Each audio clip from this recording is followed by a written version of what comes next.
gifts. That's going to be two.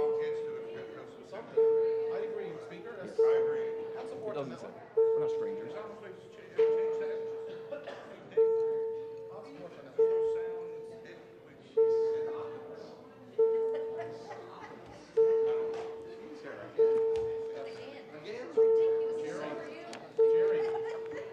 Jerry, got a response back? Portia?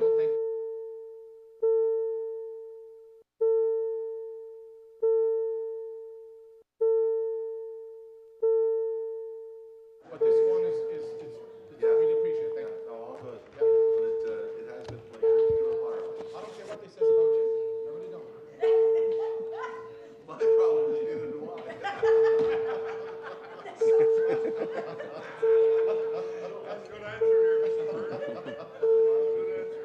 Anyway, Town of Flat Rock says thank you.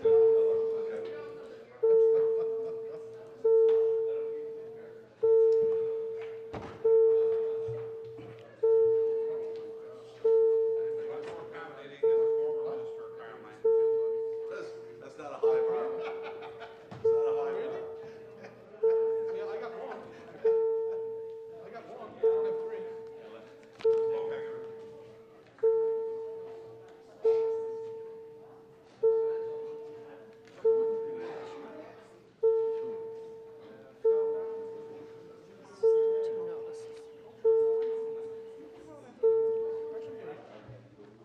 Order, please. Before we begin this afternoon, in the public gallery, I'd like to welcome Kaylee Mercer, who will be the subject of a member statement this afternoon. Welcome, Kaylee.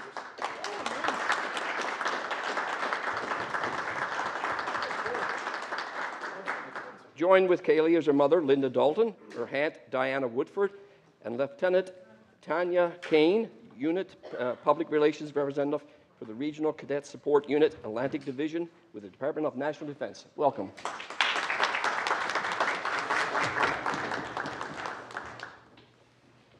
Today we'll hear statements by the honourable members for the districts of Grand Falls, Windsor-Buckins, Humber Bay of Islands, Labrador West, Lake Millville, and Arbor, Maine. The Honourable, the member for Grand Falls, Windsor-Buckins. Thank you very much, Mr. Speaker.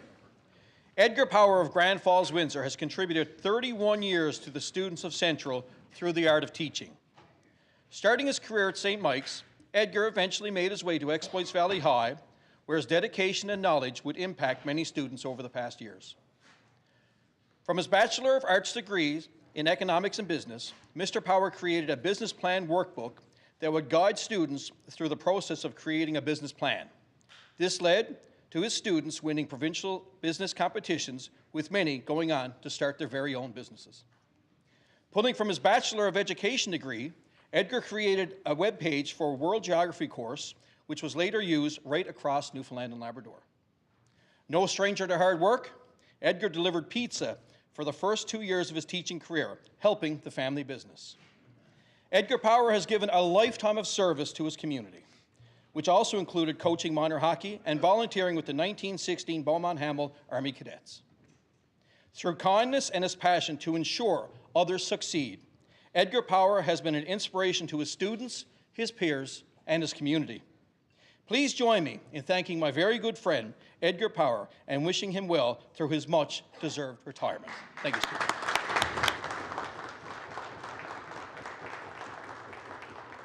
The Honourable, the member for Humber Bay of Islands. His smile would light up a room. His kindness was unmatched. His warmth would make everybody feel special, and his love of life to make people happy through his music is the best way to remember Dave McHugh.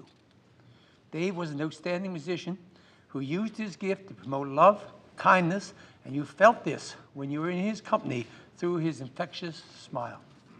Dave was a renowned musician and will be remembered for his music and his encouragement to young musicians to pursue their dreams, and he inspired so many young artists. Evan and Becky have lost a great father. Miss McHugh lost her son. Susan, Paula, Brian, Mike, and Kathy lost a beloved brother, and we have lost a true ambassador to our province. Dave was one of the kindest, warm-hearted, and genuine persons in this room.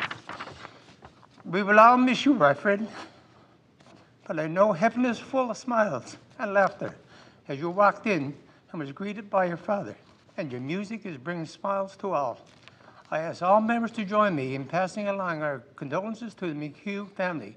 Thank you, Dave, for making this world a better place, and you will never be forgotten.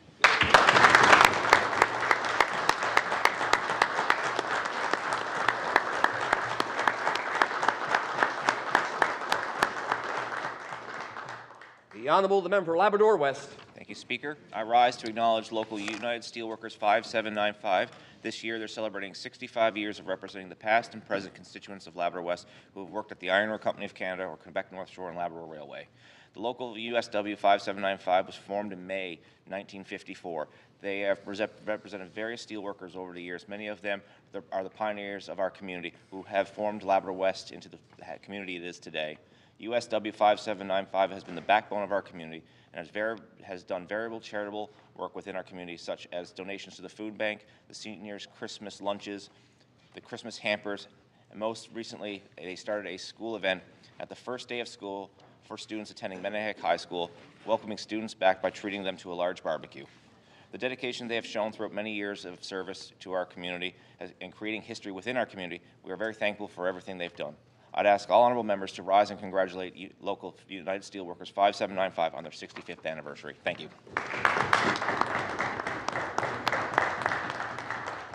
The Honourable, the member for Lake Millville. Speaker, on the 4th of July, 2024, Sue McLean and her husband Ross were at their cabin on Sealing Point, 22 kilometers from Happy Valley Goose Bay. Around noon, Sue fell and was seriously injured. Persistent winds and rough water prevented using a boat for her transportation to the hospital over the next 24 hours. With her worsening condition, 444 Squadron was then tasked to retrieve Sue from her cabin. As the winds continued, the CH-146 Griffin helicopter was forced to hover while two combat support med-techs rappelled to the ground. After securing Sue in the stretcher basket, she was hoisted to the aircraft and flown to 5 Wing Goose Bay, where an ambulance was waiting. Sue has since recovered. At the recent Remembrance Day service on Monday, I was pleased to introduce Sue McLean to Major Aaron Pratt, the commander of 444 Squadron. Every single member of the squadron contributed to the successful response of this emergency in July. From the air crew on the Griffin, the technicians who keep these aircraft operational, through to those who handle the ambulance and other equipment. They work as a professional team, one that we are very proud of in Labrador. Strike swift, strike sure, 444 Squadron. Thank you. The Honourable, the member for Arbour, Maine. It is an honor to stand in this House of Assembly and share the remarkable accomplishments of a young woman in the District of Harbour, Maine. Kaylee Mercer of Harbour, Maine Chapels Cove Lakeview is an 18-year-old who just recently graduated Roncalli High School in June of 2024. Kaylee has been extremely active in her school and her community. Throughout her school years, Kaylee was on the student leadership team, was a member of the volleyball, softball, basketball, badminton, soccer, and ball hockey teams. Outside the walls of her school, she received her National Lifeguard certification and worked every summer from the ages of 14 to 17 as a lifeguard. Kaylee is also a member of the Southern Cross Sea Cadet Corps, where she holds the rank of Chief Petty Officer, First Class, and the position of coxswain, the highest rank and position that a cadet can hold. Impressive. She's earned many awards and medals throughout her cadet career, including the Lord Strathcona Medal, which is the highest decoration a cadet can attain. Achieving 5 scholarships, Kaylee is currently attending Memorial University and plans on becoming a primary elementary teacher. Please join me in congratulating Kaylee Mercer on her outstanding achievements at such a young age and wish her great success with her future goals. Hear, hear.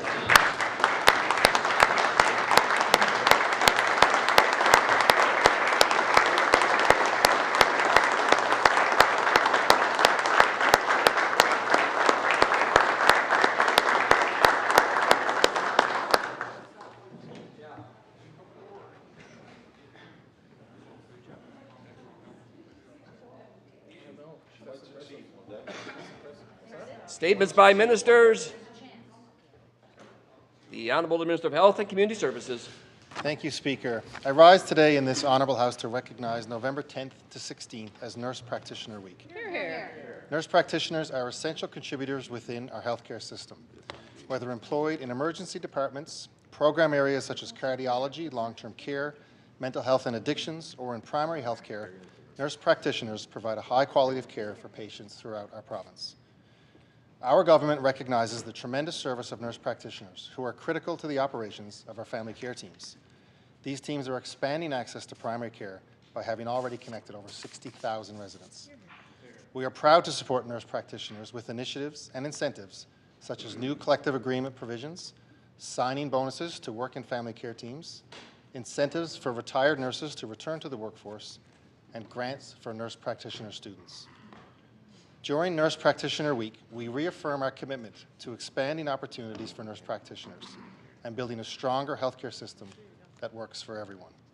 Speaker, I ask all honourable members to join me in thanking nurse practitioners for all they do to support the health and well-being of the people of Newfoundland and Labrador. The Honourable Member Kazet South. Thank you, Speaker. I'd like to thank the Honourable Minister for advance copy of his statement. Speaker, I join the Minister in recognising all nurse practitioners in the province, whether in the public or private practice. These skilled professionals fill a critical role in providing frontline health care to residents around the province. Actually, I was disappointed and surprised not to see a proclamation from the Minister for Nurse Practitioner Week. Perhaps it was a scheduling conflict. Speaker, I also note the continued 80 vacancies we have in the province, which could help alleviate the healthcare crisis that we hear about every day from the media and calls and emails to our offices. I will say again, I'm at a loss to explain why government will not let nurse practitioners in the province see patients and be compensated. We have nurse practitioners in Corner Brook and other places that could help with the doctor shortage, yet this government continues to put up roadblocks versus solutions. Thank you very much. The Honourable, the Leader of the Third Party.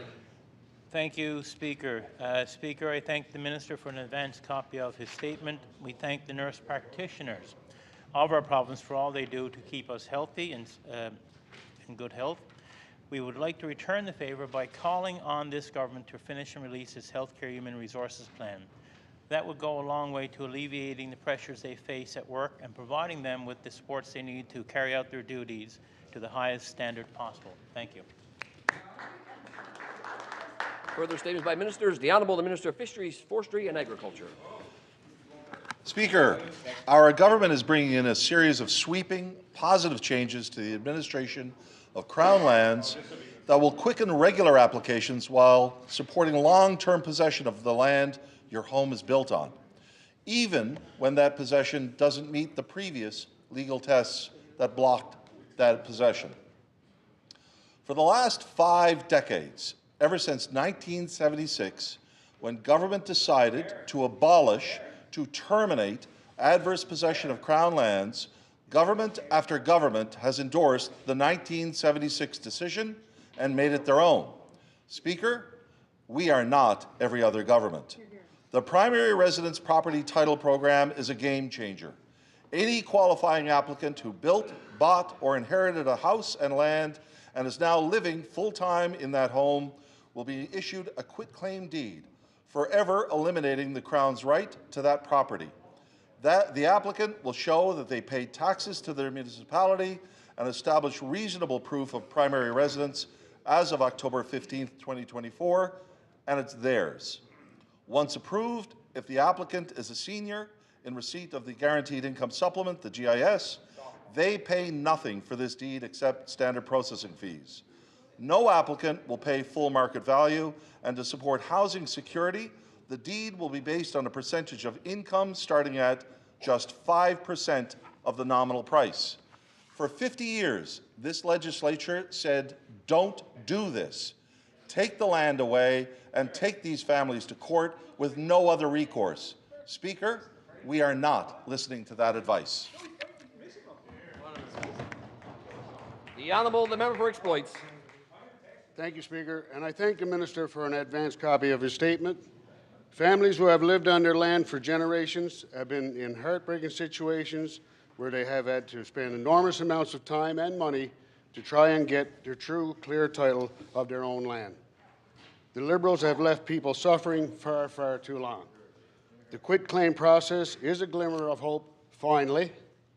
With this proposal still remains a lot of questions. Also remaining are the concerns of the Auditor General regarding the Liberals' inability to administer Crown lands. Thank you, Speaker. The Honourable Leader of the Third Party. Thank you, Speaker. Speaker, I thank the Minister for an advance copy of the statement, and while we're happy to see reform of the Crown land system, we believe that the current design of this program misses the mark. The maximum area is too small because we know of rural lots with wells and septic tanks that cover a plot larger than the stipulated 1.86 hectares. We therefore ask the government to return to the drawing board on this policy and correct it. Thank you. Are there any further statements by ministers? Oral questions. The Honourable, the Leader of the Official Opposition. Thank you, Speaker. Speaker, the details of this Liberal land fiasco continue to emerge and are slowly coming out.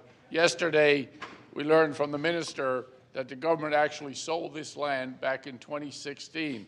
So I asked the Minister, can you clarify how much land was sold and for how much? Good question. The Honourable, the Minister of Transportation and Infrastructure. Thank you, Mr. Speaker. I thank the member opposite for the question. He was accurate in his description. The land was sold by the province to a private owner back in 2016, and we are purchasing a portion of that back to be part of the new hospital, the new acute care facility that we're building. It actually lies between the Outer Ring Road and our land which we own, the Crown land, and Kenmount Road on the other side. So it's the buffer between. We're purchasing most of that back, or a portion of what we sold back in 2016. The Honourable, the Leader of the Official Opposition. So, Speaker, we understand that the Liberal government sold the land in question for $84,000 an acre, really? And are now buying a portion of it back for $365,000 an acre. What a deal. I asked the Minister, how is this the best deal for taxpayers? The Honourable, the Minister of Transportation and Infrastructure. Thank you, Mr. Speaker. The land which we sold 8 years ago was obviously 8 years ago, and the value of it was quite different. Since that point in time, the owners of that land have taken water and sewer from the end of the city service on Wyatt Boulevard all the way up the rest of Kenmount Road and in Neils Way. Those businesses there, they are provided water and sewer systems as a result of the expenditure they have made. As a matter of fact, they still operate that water system. It is not part of the St. John's infrastructure. So the land is more expensive now because of the passage of time. We've seen an increase in prices of housing and an increase in the price of land. It is also now serviced land, Mr. Speaker. The Honourable, the Leader of the Official Opposition. Speaker, it appears that the company is going to make a significant profit on the land that they purchased 8 years ago. Maybe the Minister, then I asked the Minister, can you table an independent appraisal of this parcel of land that you are now buying? Great question. The Honourable, the Minister of Transportation and Infrastructure. Mr. Speaker, in real estate, there's an old expression. Location, location, location.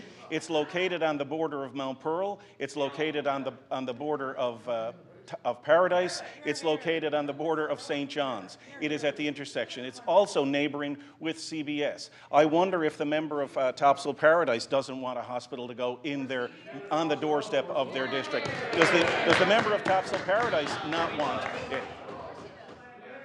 on his doorstep? It is at Kenmount Cross. Order, please. Order, please. I can't hear the Minister speak. You have 15 more seconds, sir.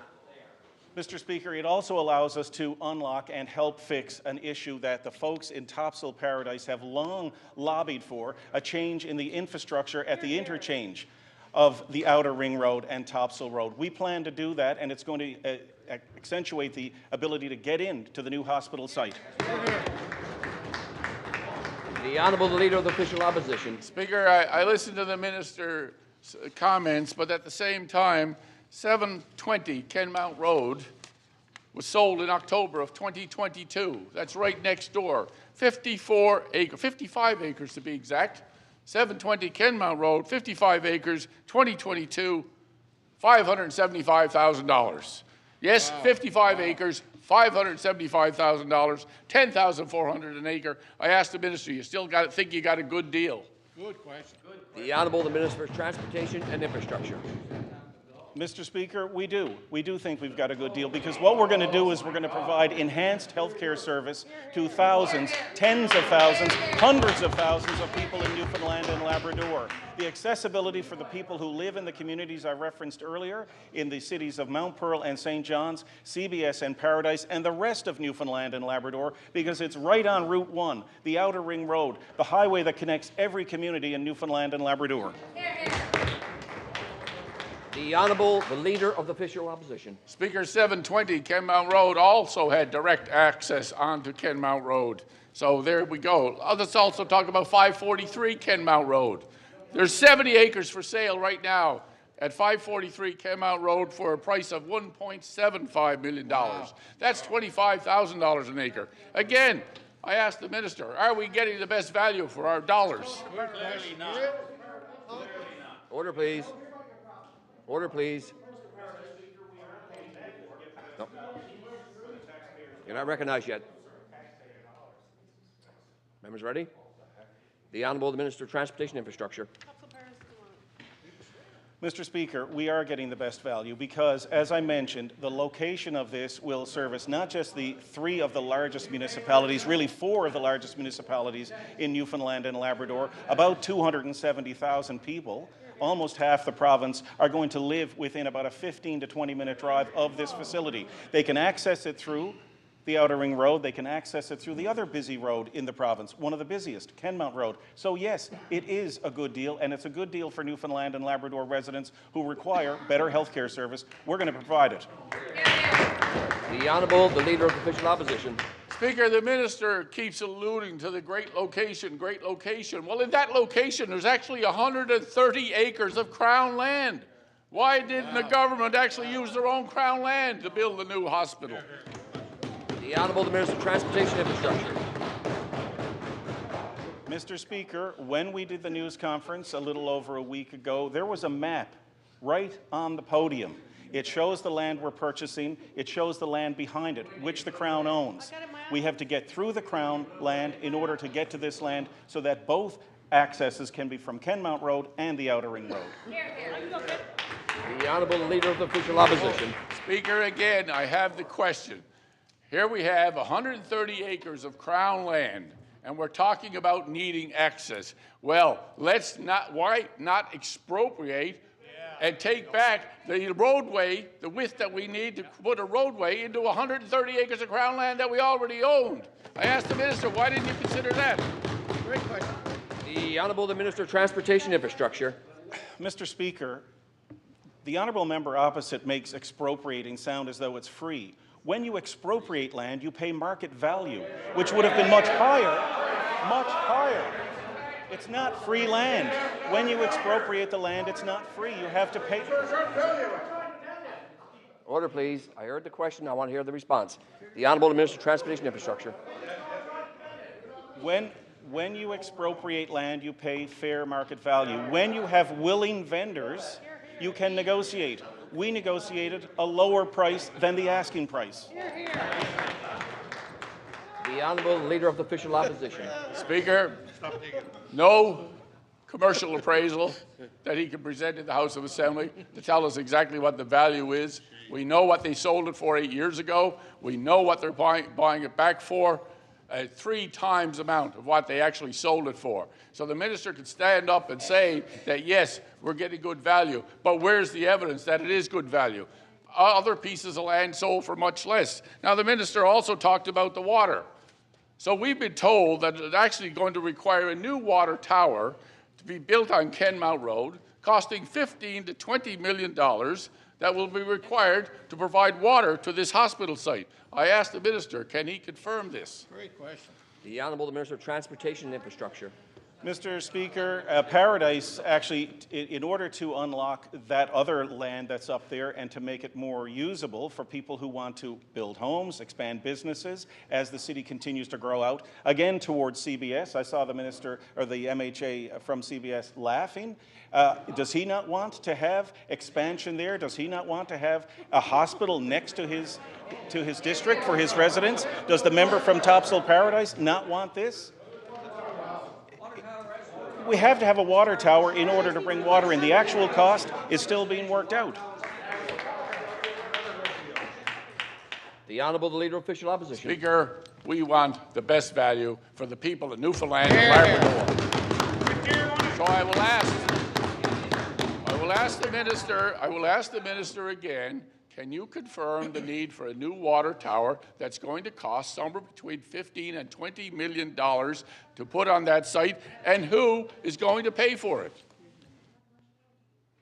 The Honourable Minister of Transportation Infrastructure. Mr. Speaker, we will need a water tower for the area, and we're working on the costs of the entire hospital. It makes sense, and for other development that we plan to do there, because we're progressing as we try to expand and build new infrastructure for the residents of Newfoundland and Labrador. The Honourable Leader of Official Opposition. Speaker, so now we've confirmed that it will require a new water tower to be built. And just think, if we only expropriated the small amount of land we needed to put in a roadway to the 130 acres of land we already own, we're going to put a water tower up there. So I asked the minister again, who's paying for the new water tower? Good question. The Honourable the Minister of Finance, President Treasury Board. Thank you very much, Speaker, for the opportunity to speak this very important issue. Number one, there is no doubt we need new health infrastructure. Yes. No doubt. This government has built a new hospital in Corner Brook. This government has built a new mental health facility. Number two, in this particular area, this is an area that requires a transportation corridor. It's located next to Paradise, next to Conception Bay South, next to Mount Pearl, all the major intersections. This is a good piece of land that requires this new hospital. Number three, we're being very consistent in the land purchase, not unlike that's been going on in this province for decades. I can tell you, even going back to the Corner Brook Hospital, Speaker, this is a consistent policy development. Speaker, all I can say is we need this infrastructure. We need it in this area. The Honourable the Leader of Official Opposition. Speaker, again, I will go back to the fact. The area has 130 acres of Crown land that could have been used to build the new necessary hospital to replace St. Clair's, which we all agree with. But what we're talking about is value for money. And we have 130 acres of Crown land that we could have accessed with a land expropriation and done it a lot cheaper. As a matter of fact, we probably had enough money left over to pay for the water tower. So again, I ask the question, who's paying for the new water tower?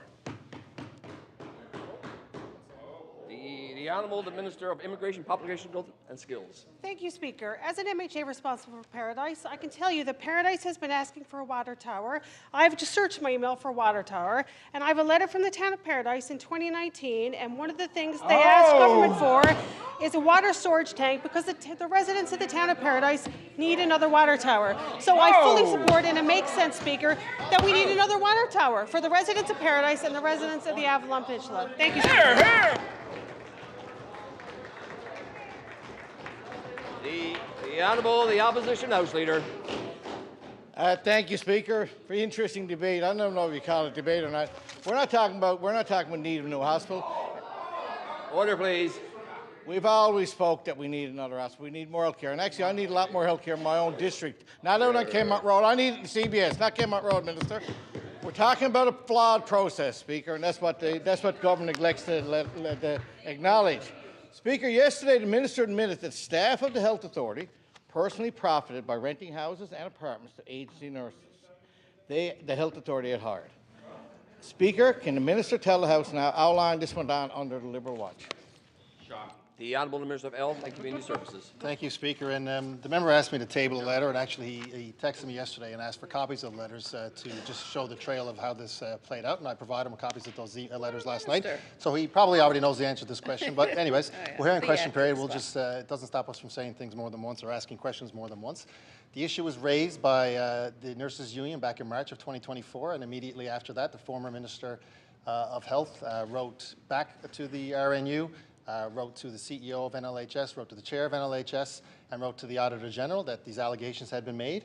And as I said yesterday, throughout the course of the next few months, NLHS did an investigation and found that there was violations of the Public Procurement Act and Ethics Acts, Conflicts of Interest Act, and that then those leases were terminated at least by on or before August of 2024. The Opposition House Leader. Thank you, Speaker. Yeah, he did provide me copies of letters, but the one I wanted to find was what the findings were. I never did see that, and I guess we'll keep asking questions. We might see it eventually. Speaker, has the Minister ordered the Health Authority to recover any monies inappropriately paid to these individuals? The Honourable Minister of Health and Community Services. No, Speaker, I haven't had that conversation with NLHS. As I said, what NLHS advised was that they had found there had been violations of the Conflicts of Interest Act and the Public Procurement Act, and as a result, those leases were terminated. The Opposition House Leader. Thank you, Speaker. Minister, can you tell this House how much was inappropriately paid out to those leases? The Honourable Minister of Health and Community Services. Speaker, as I said, the leases were terminated by NLHS once they did their investigation. The leases were terminated because there was a violation, or what they felt was a violation of the Code of Ethics Act and the Public Procurement Act. Thank you. The Opposition House Leader. Obviously, we don't know how much. A lot of unanswered questions, obviously. It's good to see they were on the ball with this one. Speaker, have any of the employees involved been disciplined or fired? The Honourable Minister of Health and Community Services. Speaker, the member, as he acknowledged, that he received letters from me, copies of letters from me last night, and one of them was a letter that was addressed to the former Minister from the Auditor General. I will table this, but just to read it into the record, thank you for your recent correspondence regarding concerns about Newfoundland and Labrador health services and the use of agency nurses in Newfoundland and Labrador. I'm writing to inform you that I have directed my staff to initiate a performance audit of health sector contracts, and we will begin determining the scope of this audit in the coming months. So I thank the Auditor General for accepting this letter and looking into this matter, and I look forward to her findings on this as well. The Opposition House Leader. I got that letter. That don't tell the findings. Minister, have any been disciplined? Has anyone been disciplined or fired? That was my question. Not reading out a letter. The Minister of Health and Community Services. Thank you, Speaker, and I do look forward to the Auditor General's report. There haven't been findings yet from her report. She's looking into this, and again, I appreciate that the former minister wrote this as soon as it came to his attention, and I look forward to the Auditor General's report when the findings come out. Thank you. The Opposition House Leader. You know, Speaker, it's troubling that the minister knew that this was done wrong. It was not ethical. It was conflicts of interest. They knew that, and they cancelled the leases. Yet they won't say if there's any action been taken. This happened months ago. Now you're going to wait for the AG. The AG already told you there was something wrong. You canceled the leases, yet you can't tell this House and the people of this province, was anyone disciplined or fired? And I think the minister does know the answer. He should know the answer. He ought to know the answer because he's Minister of Health. Maybe he'll provide the House one more time with that question answer. The Honourable Minister of Health and Community Services. I will. So, as I stood up and said, it doesn't stop us from answering the same question or asking the same question. So I'll give the same answer to the same question. That I look forward to the Auditor General's results and her findings. I know she will do a thorough investigation, and when the findings come out, we will act on each and every one of those findings. Thank you, Speaker. The Opposition House Leader. Thank you, Speaker. Unbelievable, but I guess the people of the province will have a decision on this lackluster, nonchalant response I'm getting from the minister. They're watching too. Minister, the minister said yesterday. The minister said there was a violation of the Public Procurement Act. Can you explain that, Minister? The Honourable Minister of Health and Community Services. So, sure, I can get information on what specific sections of the Act were alleged, or the conclusion was that they were violated. Those were decisions by NLHS. Happy to talk to NLHS and get more details about that. Of course, he can read the Public Procurement Act if he wants himself. Thank you, Speaker. The Opposition House Leader. We wonder why. You wonder why our healthcare crisis, and we're dealing with scandal after scandal. When you hear responses coming back from the Minister of Health and Community Services like that, go read the Public Procurement Act yourself. His name is over the door. We can read it. We have research. We know. But he's the one who said it was a violation. If you say there's a violation, you obviously know what was violated, so why can't you disclose that to the House? I think that's not fair to this House and the people of this province to stand up and give responses like that. It's ridiculous. Minister, will the minister order the Health Authority to publicly disclose the investigation they conducted? The Honourable Minister of Health and Community Services. Thank you, Speaker. I wasn't the minister, but I do at the time, but I do recall that it was that side that asked for the Auditor General to investigate agency nurses in this province. And now that it's being done, that's not what they want. You got to pick something and stick to it. You can't flip-flop like that. The second thing I want to say, he said he was disappointed when he responded to my ministerial statement today. And I'm disappointed. You want to talk about delivering health care in this province? What he said, he was disappointed that I don't support private health care in this province, Speaker. That's what he wants. That's what he said. Despite the fact that the Health Accord doesn't talk about fee-for-service for nurse practitioners, it talks about family-based care team, that's what people in the province want. And he wants, and I assume the rest of his party wants, people in this province to pay for their own health care. We will never support that, Speaker. The Honourable, the Opposition House Leader.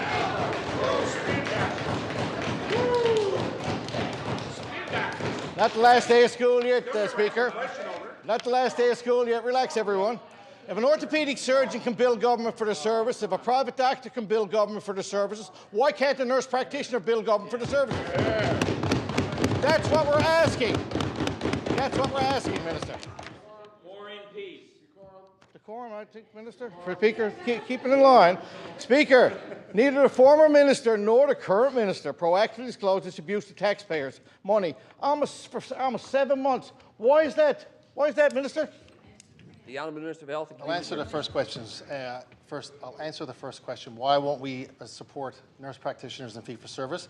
One answer is that the Health Accord doesn't call for that, and I know the member opposite said he supports the Health Accord. He thinks it's a great document and a great plan, and that's not what we're doing with healthcare in Newfoundland and Labrador. We're moving to team-based approach and away from fee-for-service. The other reason I don't support it is because when I met with the nurses union, they said they don't support it and it's not what they want. So if the member had a meeting with the nurses union and was given different information than I was, I'll be happy to talk about that, Speaker. The Honourable, the Opposition Leader. Ask the question again. Ask the question. Don't repeat. Order, please. Try answer the question. Try answer the question. Order, please. Answer one. Order, please. The Honourable, the Opposition House Leader. Thank you, Speaker. The Health Accord, we'll repeat, and we repeat again and again and again. It's not the Health Accord, it's the execution of the Health Accord. It's poor execution. That's our problem. Minister, why after 7 months did nobody disclose this information? I think that's the problem here. That's a major problem. This information was withheld. How come it wasn't disclosed publicly when it was received? The Honourable Minister of Health and Community Services. First of all, Speaker, last time I checked, March to August isn't 7 months, it's 5 months. But anyways, details. Second of all, no one was hiding anything. The minister wrote these letters. They were publicly available. Of course, when he asked for the letters yesterday, he had them within the hour. These allegations were public. Everybody knew about them. They called for the Auditor General to look into them. The Auditor General is looking into them. But apparently now that's not good enough for them, Speaker. The Honourable, the Opposition House Leader. Speaker, I won't belabor this point anymore, but just to be clear, the Auditor General reported back to the Minister of Health and said there was issues, and they said there was serious conflict of interest issues.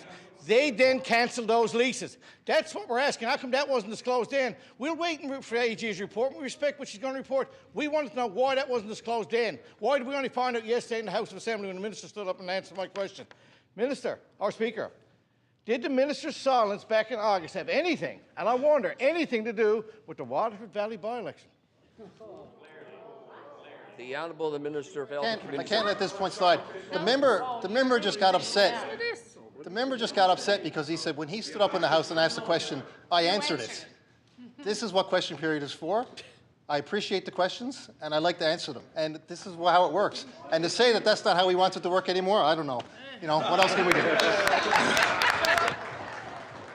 The Honourable, the Opposition House Leader.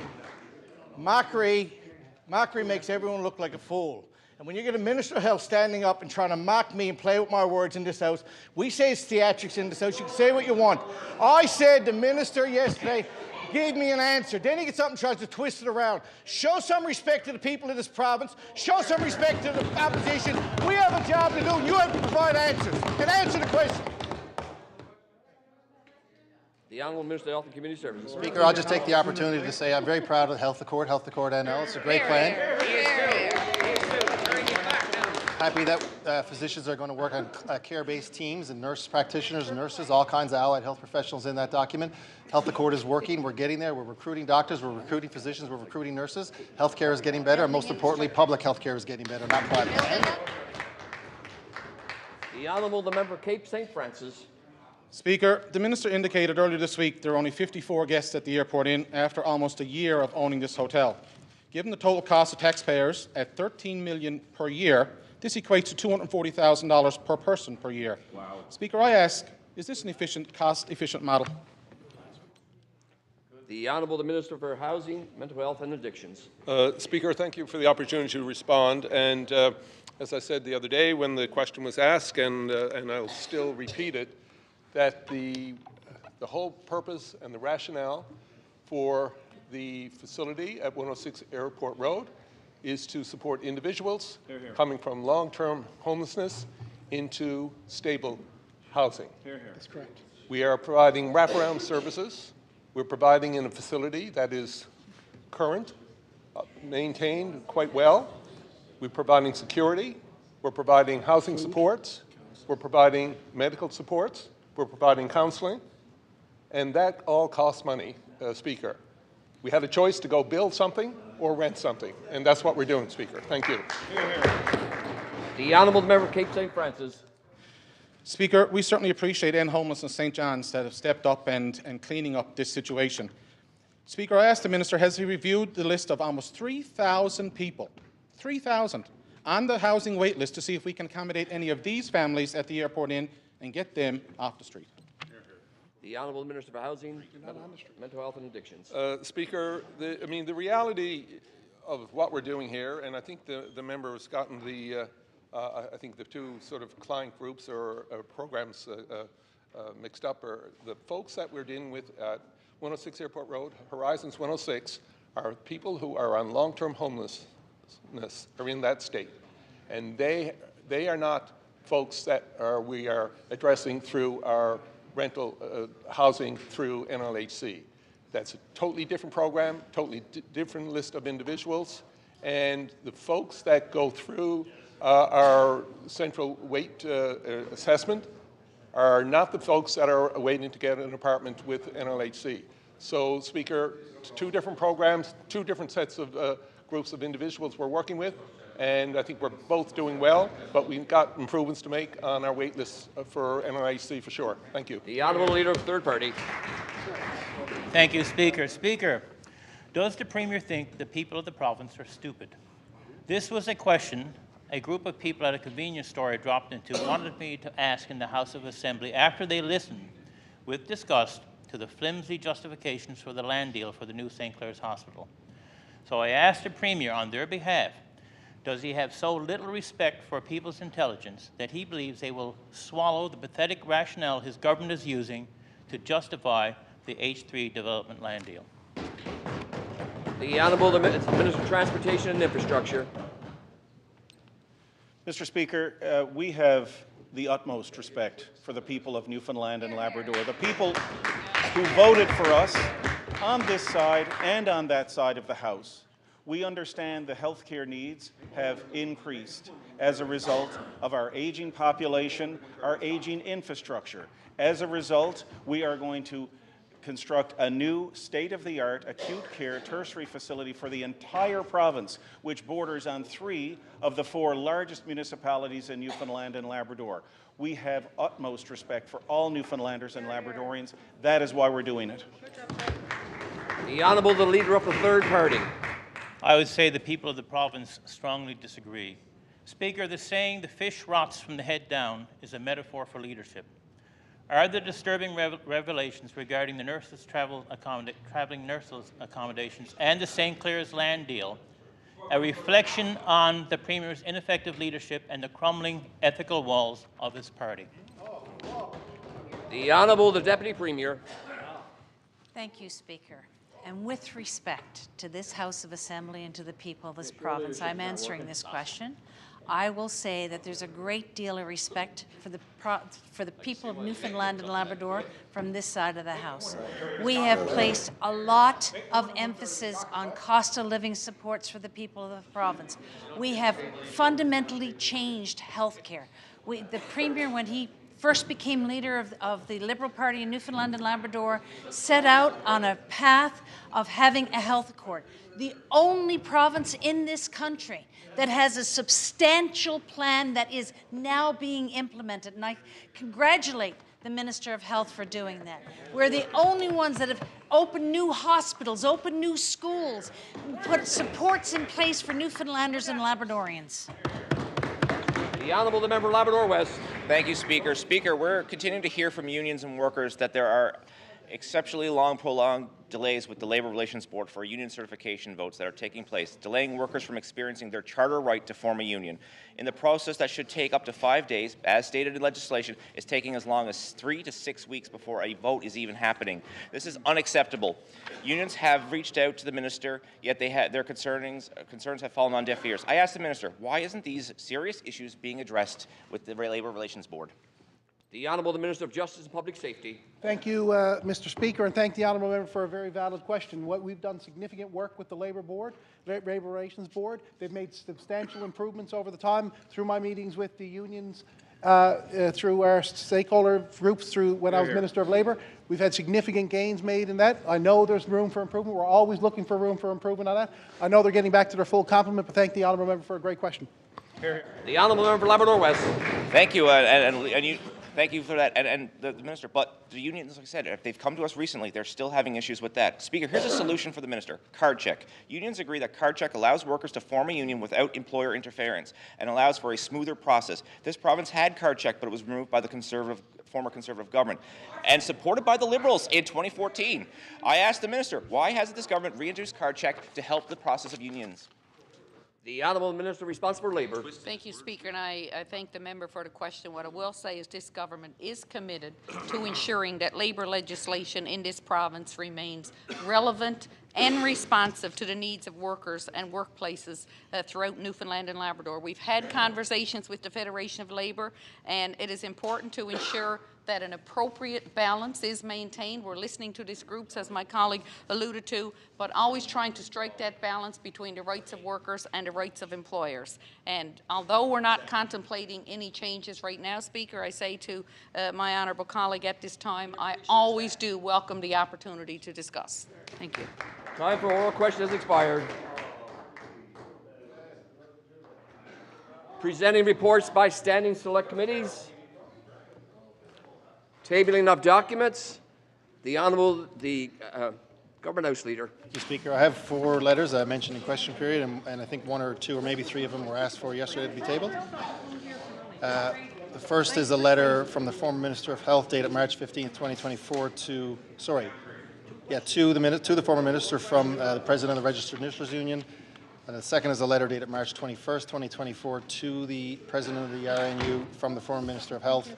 Third letter is dated March 21st, 2024 to the Auditor General from the former Minister of Health. And the last is undated, but my understanding it was received in the department to the former Minister of Health on April 2nd from the Auditor General. Also, I have a document to table in accordance with the Citizens Rep Act and the Transparent Accountability Act. I hereby table the 2023-24 performance report and the annual report of the Office of the Citizens Representative. Any further tabling of documents? Notices of motions. The Honourable Minister of Transportation. I haven't recognized it, sir. Call for Tourism and Recreation. Thanks, but no thanks, Mr. Speaker. Speaker, I give notice that I will on tomorrow introduce a bill entitled An Act to Amend the Arts Council Act, Bill number 98. Any further tabling of documents? The Honourable Minister of Justice and Public Safety. Thank you, Speaker. I give notice that I will on tomorrow introduce a bill entitled An Act to Amend the Family Violence Protection Act, Bill number 97. Any further notices? The Honourable Government House Leader. Speaker, I give notice that I will on tomorrow move in accordance with Standing Order 11 Sub 1 that this House not adjourn at 5:30 p.m. on Monday, November 18th. 2024. Further notice of motion? Answer to question which notice has been given. Petitions. The Honourable Umber Bay of Islands. Thank you, Mr. Speaker. I'm going to present a petition again on behalf of the group of the persons with exceptionalities on the West Coast. I'll just read it quickly. Therefore, we petition the Honourable House of Assembly, 1, determine with input from the families and hire the necessary human resources. 2, develop a consistent communication plan, daily, weekly, that is upheld between schools and families. 3, take sole responsibility of providing an inclusive education to all students throughout Newfoundland and Labrador. 4, provide a safe space and educational staff are encouraged without fear of reprimand. 5, implement annual policy review to evaluate the effectiveness of inclusive education and make necessary adjustments based on feedback and outcome. Mr. Speaker, I stood on several petitions, included my colleague, the member from Mount Pearl Southlands, on this. And this is on behalf of the families. And I have to give the Minister a lot of credit, the Minister of Education a lot of credit. When I first presented this petition, she stood up and she said, no, send me each one individually, and that she will look at it. And I provided her with it, and the Minister is looking at each case that I was provided from the group. The Minister also committed to have the look at the review, how the process starts for September for the families. This is a great step. And Minister, this is the way government should work. When there's concerns brought to the floor of the House of Assembly, the Minister stands up and says, yes, there are problems. I want to deal with them. I want to help the families. So I just got to say thank you, Minister, on behalf of the families. They're well aware of your involvement, and they're very grateful and very thankful of your involvement. They have enough stress of their own without having to go through this and trying to wait till September, see if they got kids who do have special needs, if they will have student assistance, if they will have some special needs assistance provided over and above.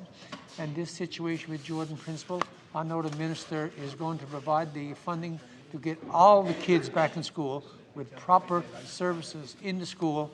And Minister, I can't do nothing but applaud you on that, and thank you for taking this issue so serious, because it is so tough on the families, and you are to be commended for that. Thank you, Minister. The Honourable Member Bonavista. Thank you, Speaker. We currently have a grant program to transition residents of our province who burn oil to a heat pump. The reasons for this is obvious, in that heat pumps are more user-friendly for the environment, and as importantly, cheaper for those residents who struggle with the elevated cost of living. Not-for-profits are integral organizations that operationalize themselves to serve these same residents in improving their well-being and providing life-saving interventions when needed. There are no grant programs available for oil transition to these not-for-profits. We, the undersigned, call upon the House of Assembly to urge the Government of Newfoundland and Labrador to implement a grant transition program for the not-for-profits like our fire departments, our Lions clubs, our seniors clubs, etc., so they are able to continue to provide their valuable services more efficiently. I mentioned this yesterday in an address and talked about the evolution of the oil to electric rebate program. And we moved along. This is one suggestion that I would add, and I added yesterday, and like for the government to have an analysis and a look at. And the two areas that I used yesterday as an example in the district of Bonavista would be Five Coves, a regional fire department with a community center attached that burns oil that serves 5 communities, 5 entities. Reg Dirtle oversees that and is looking at the cost of heating the fire department as well as the community center as being problematic to serving the residents of the area. We know that we're in a cost of living crisis. We talk about the uptake on our food banks in Newfoundland and Labrador. Gary Patton, who serves looks after the food bank in Port Rexon that serves the old Trinity Bight area, would say that They spend far too much money on heating their food bank because they have the oil, but they don't have the resources to transition to electric. So the genesis of the oil to electric is to help residents out. If we help out these not-for-profits, we are in de facto helping out the residents of which these not-for-profits serve. So I would ask government to look at consideration of adding these not-for-profits this year so that those who are able to join can do so and better serve the residents of Newfoundland and Labrador.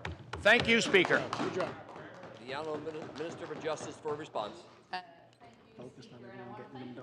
For bringing that petition to the floor, because I agree with all the points that my honourable colleague across the way said. We understand with the high cost of living, we understand that many people are being impacted, and we want to do exactly what you were. We have met with groups, we've heard people in community, have had lots of emails come in to me just since I've been there in the department since the 19th of July, and we are moving in this direction. Right now, where we are, Speaker, is we're just waiting on confirmation from the federal government, and I'll keep the House updated on that. But that is exactly the direction where we plan to go, and we know that it will have far-reaching benefits out into community. Speaker, thank you. The Honourable Member Fairland. Thank you, Speaker. The background to this petition is as follows. St. Shots Road on the Southern Avalon is in need of major repairs. These roads are in deplorable conditions to the point that it's a safety issue. This road is relied on by residents and visitors on a daily basis. With a World Heritage UNESCO site in this area, there's an increased volume of traffic in the region as well. Therefore, we petition the House of Assembly as follows. We urge the Government of Newfoundland and Labrador to upgrade this piece of infrastructure for the safety of the residents and visitors to allow a safer commute on this roadway. Speaker, I've certainly done this petition a number of times for sure, and you know, this stretch of pavement is 35 to 40 years old and is deplorable. If you drive across it, it is deplorable. We have visitors that go there to the UNESCO site that come from both angles, come from St. Mary's Bay side and come from the Southern Shore side. We have the whale watching in the area as well. And people know when you look at the news during the summer, the whale watching is incredible and the amount of people that go up there is incredible. You know, it's unbelievable that these roads will be in this condition. It's a long time without being done. They go up there and they do patchwork and they do an admirable job for what they got. You know, they go up and try to smooth it over, fill in potholes. It's probably one of the most calls that I get in my office is about the road conditions up in that area. It's terrible. And if you don't drive across it, you don't know. But if you get up there, it is absolutely deplorable, the road conditions up there. It's terrible. You know, people are nervous. And okay, you drive in the daytime, you have a chance to get around. To drive up there on a night like last night, dark, foggy, pouring rain, you don't stand a chance. Just, how slow do you go across the country? 20 to 30 kilometers an hour to get across it. It's incredible how bad that road is. So hopefully the minister, in his wisdom, can get this pavement done, add it to his list of roads, and make it a priority to get this done for this area. Thank you. The Honourable Member Labrador West. Thank you, Speaker. Speaker, here's the reasons for the petition. Anti-scab laws have existed in Quebec since 1978, in British Columbia since 1993, and the federal government has introduced Bill C-58 to prohibit scab workers in federally regulated sectors. The use of temporary replacement workers during a strike or lockout is damaging for the social fabric of the community, the local economy, as well as the well-being of residents. Anti-temporary replacement worker legislation has been shown to reduce lengthy and divisive strikes in labor disputes. Since 2015, the right to strike has been clearly protected under the Canadian Charter of Rights and Freedoms because it helps stabilize the power imbalance between workers and the employer, and the use of temporary replacement workers undermines that right. Therefore, we, the undersigned, call upon the House of Assembly to urge government to enact legislation banning the use of temporary replacement workers during a strike or lockout. And we've seen this, I know, the federal government has gone ahead and did this, and a few other provincial jurisdictions have gone ahead and done this. So once again, we're calling upon the House of Assembly and that to ban this practice and to follow in long line with other jurisdictions across the country, including the federal jurisdiction. And you know, we've seen this time and time again. We've seen incidents in our own province and outside of this province when it comes to labor disruptions and the use of temporary replacement workers during strikes. So once we have now I call him the new minister. I know I've had discussions with the former minister on this, and I think this is once again, we as a province and bringing this petition to the House to have this this practice looked at, and hopefully we follow along with our federal jurisdictions and our federal cousins, and move along with also jurisdictions like British Columbia and Quebec when banning temporary replacement workers during a lock or a strikeout. Thank you. The Honourable Member for Torrington Mountains. Thank you, Speaker. We, the undersigned, are concerned citizens of Newfoundland and Labrador who urge our leaders to advocate on behalf of residents of Northern Labrador for the PUB to review the decision to apply a price freeze on summer products, motor fuel and heating home in Zone 14. Zone 14 is composed of 6 communities in Northern Labrador. In the past years, there was no price freeze on fuel during the summer months in Zone 14. Historically, the maximum retail price adjustments by the PUB was not suspended during the summer months. Instead, the prices were adjusted weekly, just like the rest of the provincial zones. In June 2021, and then again in June 2022, the PUB suspended the maximum retail price adjustments, resulting in questions from residents as to why this was done. Our communities rely heavily on hunting, fishing, and gathering food. Therefore, we rely heavily, we are heavily dependent on gasoline to be able to access our natural food supplies. We feel the summer price suspension was put in place without adequate consultation as to the impacts this summer price freeze would have on our people. Now, Speaker, this petition is signed back in 2022, right? And the reason why I'm presenting it today is because there's signatures on here where people signed and wanted a review. And I'm reading the petition today to bring attention to the lack of consultation the PUB does for my district. I wrote a letter about the prices of fuel in 2020, in the spring of 2020, when we were at the height of the COVID pandemic, when we didn't know about the virus, there was no socialization, and it was a huge opportunity for people to go out in the warm spring to hunt and gather food and not be in violation of COVID protocols. I wrote a letter because, in actual fact, at the time, this was the first week of April, I wrote a letter saying that Zone 14, right, we were paying substantial prices for fuel. Cartwright in Zone 12, Zone 11 was paying 53 cents less per liter for gasoline. In Lake Melville region, they were paying 67, almost 68 cents a liter less. So I basically wrote a letter to the PUB about the price differential because during that week, the retailer wrote and asked for the prices in Lake Melville and in Southern Labrador to be increased by 30 cents, and it was approved. So I wrote the same letter to the PUB. They came back and said, we're going to do consultations in Labrador. I wrote them back and said, during COVID, you cannot do consultations during COVID. I asked them not to do it. And again, they're doing another review for the whole province, and they're saying the same thing again, and I'm saying you're not. Time has expired. Orders of the day. The Honourable, the Deputy Government House Leader. I've lost my opportunity to respond. Maybe I'll have an opportunity next week, Did you want to Speaker. respond? You want to respond to that? Yes. Okay, yeah, sorry. I prefer. The Yeah, Honourable thank you. Minister of Labrador Affairs. The member, a fellow Labradorian across the way, raised a topic that is a huge bone of contention for me as well, so I empathize with everything that she said. I think from the time I walked in the fall of goodness, 2013, it's a long time.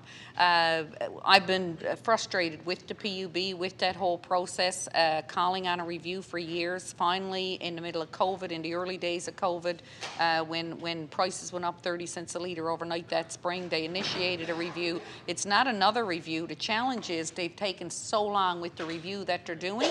And I want to say to the people of the province, I too have written multiple letters, and twice I have gone out and sat before them and made presentations. We have a small population spread over a large landmass. We have one supplier in Labrador. We have a company in Quebec, and I've not been shy to talk about it, that seems to just purchase from the supplier in Labrador and then applies to the PUB, and that section is unregulated. It's driving up the price.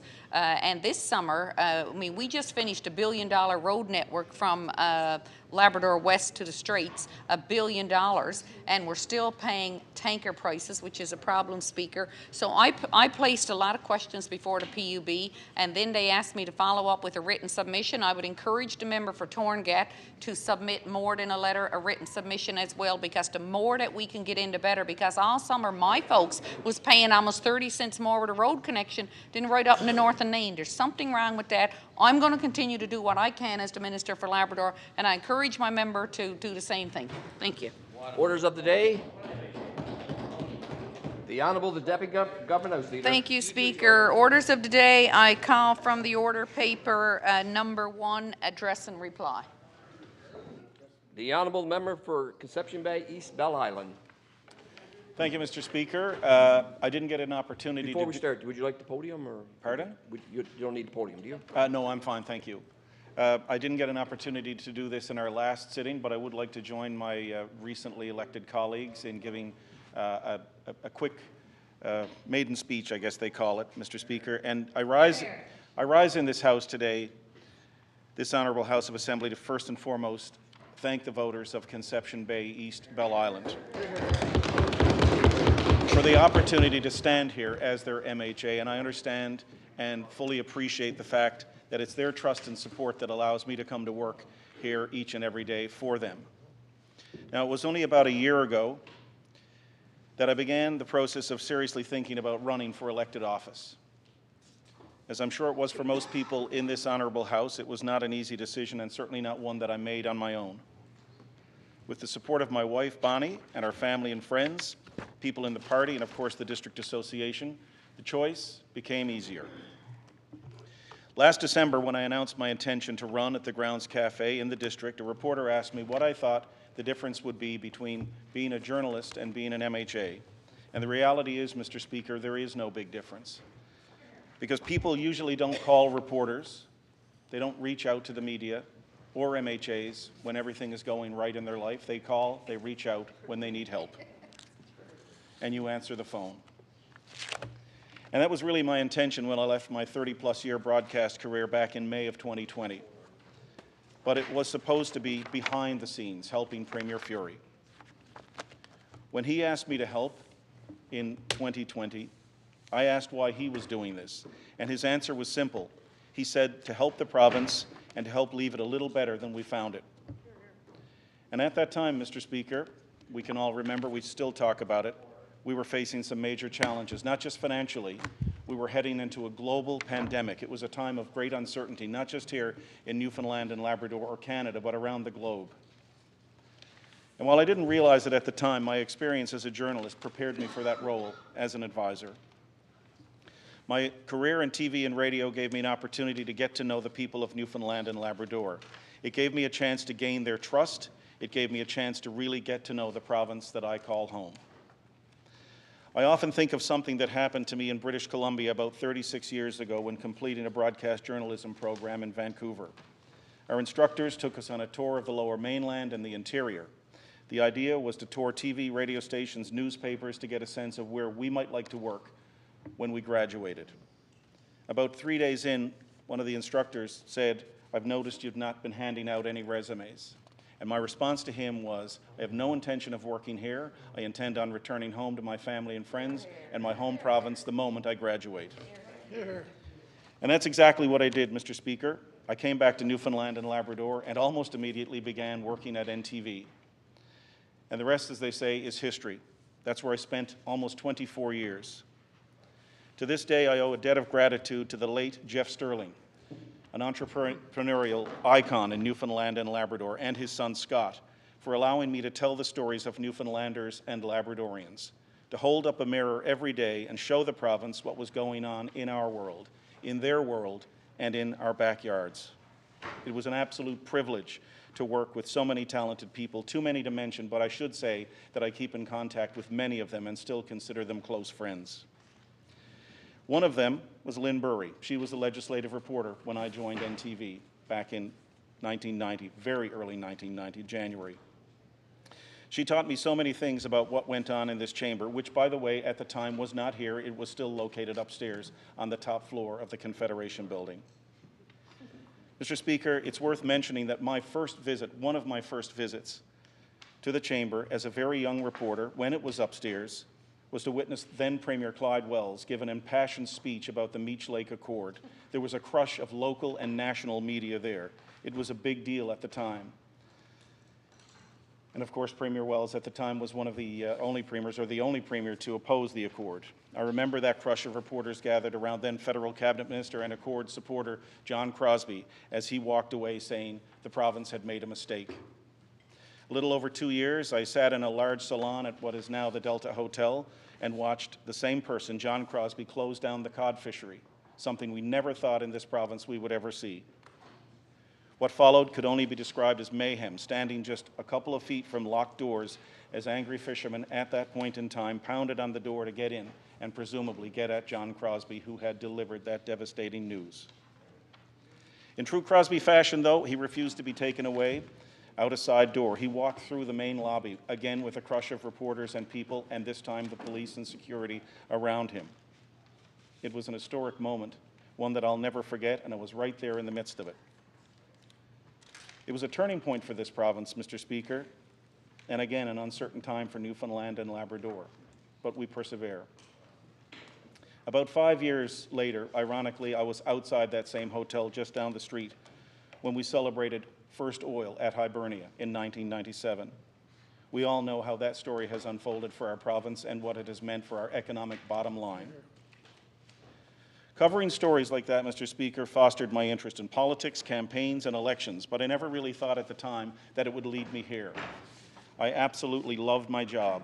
I loved interviewing people.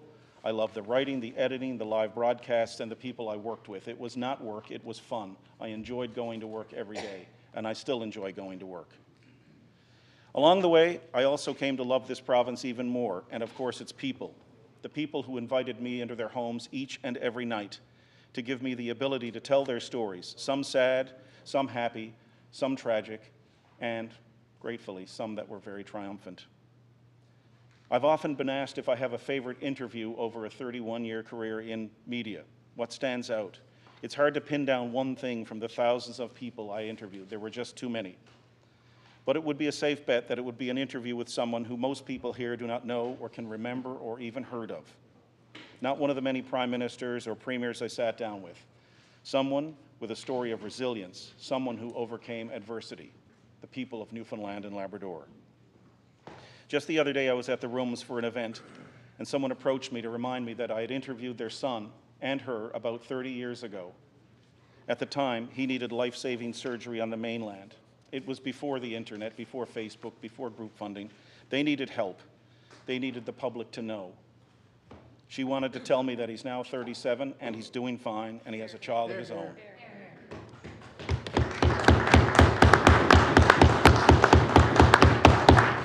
It took me a minute, but I actually did remember interviewing her afterwards because there were, as I mentioned, thousands of interviews that I'd done over the course of my career. She said thanks, and we parted ways. And as she walked away, I thought it should have been me saying thank you to her. Thank you for trusting me at a vulnerable time of her life to tell her story and to get it right. And that's, again, what I mean about the parallels of these two jobs. You get a call when people need help, and you step up. My life as a journalist gave me an opportunity to visit so many places and get to know so many people in Newfoundland and Labrador. And when I began my role as Premier Furey's senior advisor back in the summer of 2020, it allowed me to continue making those connections, seeing old friends, making new ones, building relationships, and trying to help. That's what I've done.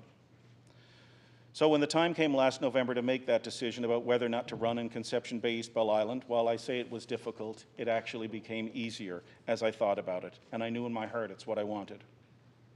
At the time, I thought back to something John Steele said to me when I was considering leaving NTV, which was a huge part of my life, to accept a new opportunity as news director at VOCM. It was a big personal decision. He said, "Step out on the ledge." I said, and it is true, I'm afraid of heights. He said, then don't look down, look forward. It was great advice. And I think of it often because it reminds me that you can do anything when you have a supportive family, friends, team, caucus, and constituents around you. Mr. Speaker, I would be remiss if I did not mention the people who helped me get to where I am in life today, and it is, of course, my parents, Dr. Charles Hutton of St. John's and Lillian Snellgrove of Catalina. They instilled in me and my siblings a sense of respect. Above all else, respect for others and respect for yourself. I've tried to do that and prided myself on that principle in my career as a journalist and now as an MHA, treating all people with the same respect, dignity, and being fair. I often think of the moment that led me to this point. It happened in the mid-1960s, even before I was born. My parents had a house in Portugal Cove. They are gone now, but my sister lives there and I live next door. With 3 children at the time, in the mid-60s, they decided to move to Montreal for the opportunity for my father to advance his career in medicine. With 3 children, they went there not knowing what would happen. My arrival, I was the surprise. They told me that afterwards. And although Dad worked at a hospital, Mom insisted on coming home to give birth to me here in Newfoundland and Labrador. Coincidentally, it happened to be 1966, but she said it had nothing to do with that. She said she wanted all her children to have birth certificates that said Newfoundland and Labrador on it. She was born in Catalina in 1932. She was fiercely proud as a Newfoundlander, long before we became part of Canada. And I've proudly told that story countless times because I am proud of it, and I'm happy she made that decision. It's our home. My wife Bonnie encourages me unconditionally. She's been very patient as the life of a political staffer or a politician, as everybody in this room knows, can be very difficult, and it takes you away from your family and home events many times. Our children Matthew, Claire, Ben, and Jenna have also been very supportive. And Mr. Speaker, I should mention there's a roll of members list on the wall in the corridor by the windows outside this honorable house that lists the name Charles Hutton, MHA for St. John's East, from a by-election he won on November 10th, 1894. He was my great-grandfather, and Charles is my middle name. I'm sure sitting as an MHA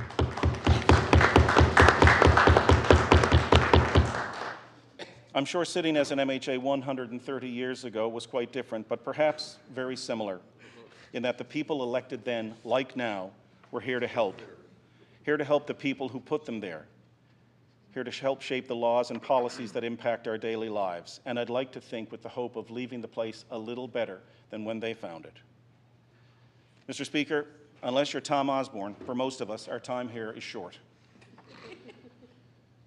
Recently, we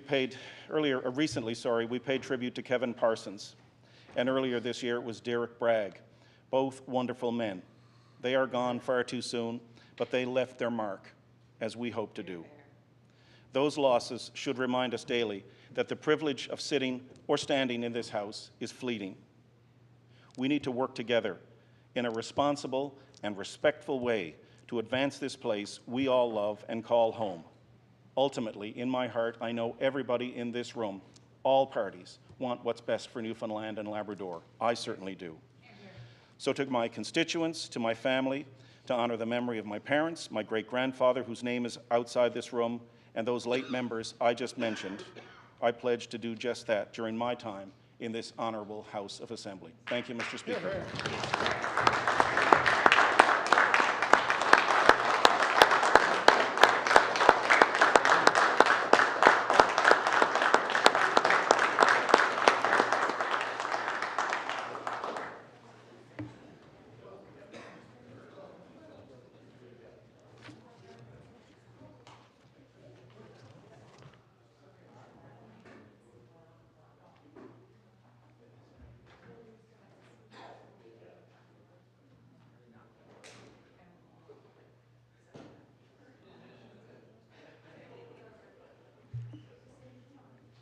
The Honourable, the Deputy Government House Leader. Thank you, Speaker. And what an inspiring, moving, maiden speech that was. It was worth waiting for. And I do wish the member very, very well. We've had a few chuckles along the way when you walk in a room often when he was with the Premier, and we'd walk in a room to meet with somebody, and they'd be like, "That's Fred Hutton." Oh, sorry, was supposed to say his name. Withdraw that. Anyway, but I do wish him well, and I think his heart's in the right place, and I think after listening to his story that he comes by his little interest in politics in a very natural way. With that said, moving on, I hope the next speaker will be as inspiring. I call from the order papers, second reading of Bill number 94, calling number 16 from the order paper, an act respecting the management of law enforcement articles, uniforms, vehicle markings, and vehicle equipment. Bill 94. The Honourable Minister of Justice and Public Safety.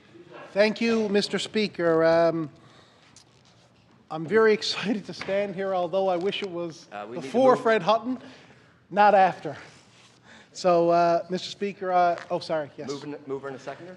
I move, seconded by the honourable member from Cape Lahoon, Fortune Bay, Cape Lahoon, that an act, Bill number 94, be read a second time, an act respecting the management of law enforcement articles, uniform, vehicle markings, and vehicle equipment. It is moved and seconded that Bill number 94 be now read a second time. The Honourable Minister of Justice and Public Safety. Thank you, Mr. Speaker. I rise in this Honourable House today to speak about an important new proposed bill. As I mentioned earlier, an act respecting the management of law enforcement articles, uniforms, vehicle markings, and vehicle equipment. Speaker, in 2020, mass shooting in Nova Scotia made clear the danger to the public when someone unlawfully intends to impersonate a police officer. In this case, it was that of an RCMP officer, Constable Heidi Stevenson, and 21 other individuals that lost their lives. During this investigation, the RCMP learned that the shooter was an avid collector of police memorabilia and possessed many police items from various police agencies, some of which were used during the mass shooting. This event devastated a community, the province of Nova Scotia, and the entire country. It was the deadliest mass shooting in Canadian history. In response to those concerns around this individual's access to police assets, Nova Scotia introduced the Police Identity Management Act. I stand here today proposing that Newfoundland and Labrador follow suit. Speaker, while it is already illegal to impersonate a police officer, we know more needs to be done to stop this disruptive behavior. The Law Enforcement Identity Management Act aims to keep law enforcement items out of the hands of people who would use those items to harass or harm others.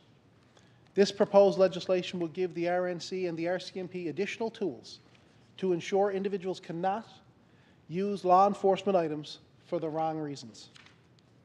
The Act is intended to increase public safety by restricting public access to law enforcement items and paraphernalia, thereby decreasing the likelihood of its use in unlawful activities. This Act includes restrictions on the use, possession, sale, and fabrication of law enforcement articles, uniforms, markings, and vehicle equipment. Requiring the law enforcement agencies subject to this Act to have asset management and disposal policies, as well as enforcement procedures and penalties. So what does this actually mean? The Act prohibits the display of the word police by non-police. This will supplement the provision that already exists in the Criminal Code.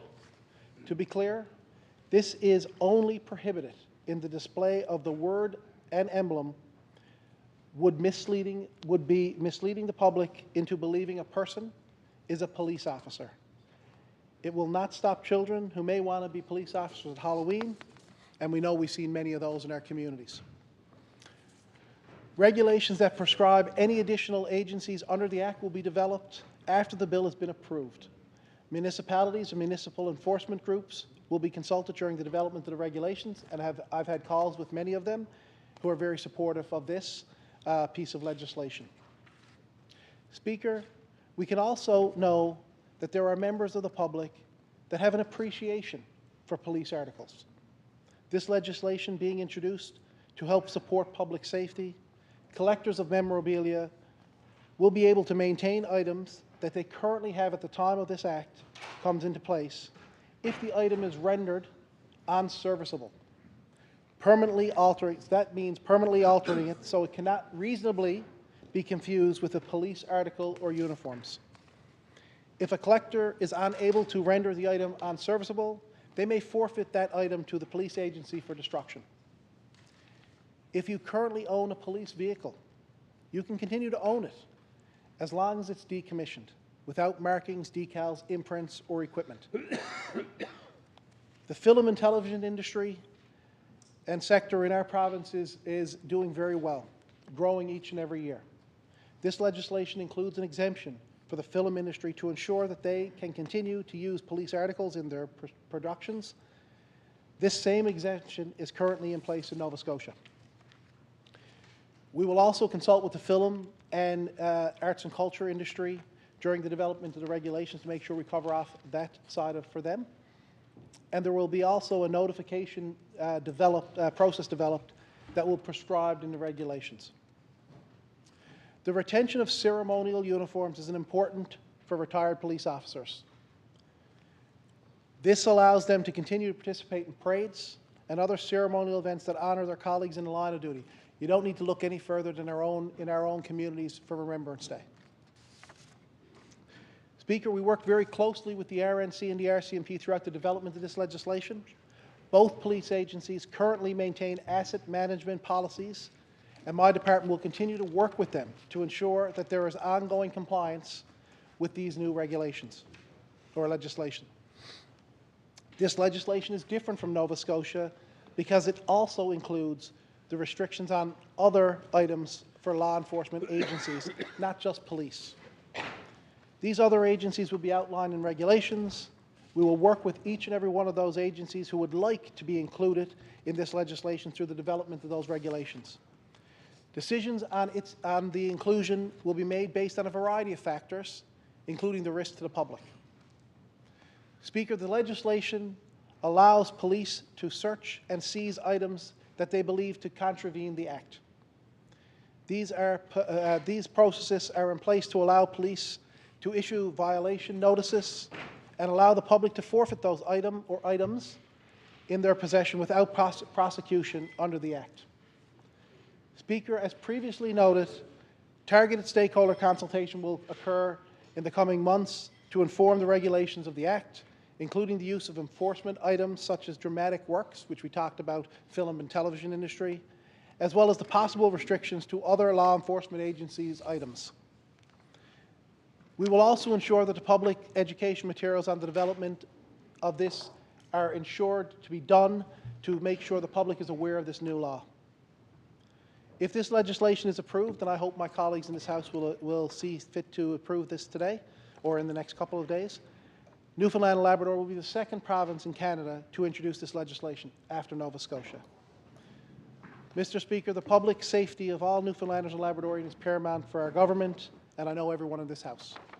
I ask the honourable members to vote in favour of the Law Enforcement Identity Management Act. Thank you very much. The Honourable, the Member for Harbour Main. Speaker, I'm very pleased to speak on this amendment, this bill. And I have to say, first of all, that I will be supporting the enactment and the passing of this on behalf of the Conservative Party, Progressive Conservative Party. Let me first say that there's no doubt that this legislation is consistent with Nova Scotia's Policy Identity Management Act, except for the specific piece that the minister just referenced with respect to it applying to not just police but others outside of the law enforcement, and that will be outlined in the regulations. When we look at this, it is very difficult, really, to see the impact of what happened on April the 2020, on April the 18th and 19th of 2020, which was the most lethal mass shooting in Canadian history. And so this bill, has really sprung from that horrible, devastating incident that involved 13 terrible hours in a rampage that occurred in several communities in Nova Scotia.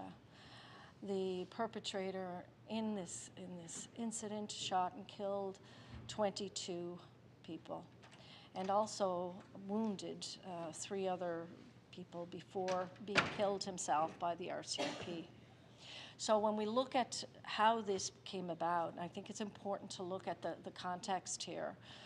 The goal of the Mass Casualty Commission in this inquiry was really all about improving community safety and well-being. And there were clearly many gaps and errors that were in existence and that were uncovered as in response to the mass killings. We know that there was failure in communications. We know that there were other significant errors that occurred and really problems that existed that allowed this the response that occurred to be as it was. But this inquiry really was an important step because it was the first step really to try to improve prevention and to allow for timely intervention if something like this were ever to happen again. And one of the things when we look at the mass casualty report, we see that the police were recognized as, being a very important part, and we know that to be true ourselves, that the police are a very important part of the community safety net. But, and the responsibility, the important responsibilities that the police have to ensure public safety is well recognized. But, we also have to realize, and I think we all do, that these responsibilities are shared with all community members, too. And also, in addition to our community and people in our community, other organizations and institutions as well have responsibilities to join with the police to ensure that our communities are safe. And I guess when we look at this, we need to acknowledge the importance of collaboration with each partner in our community, to ensure that safety is really the focus of it all. Now, when I look at this legislation and this bill, which would enact the Law Enforcement Identity Management Act, we see a number of things that are very important.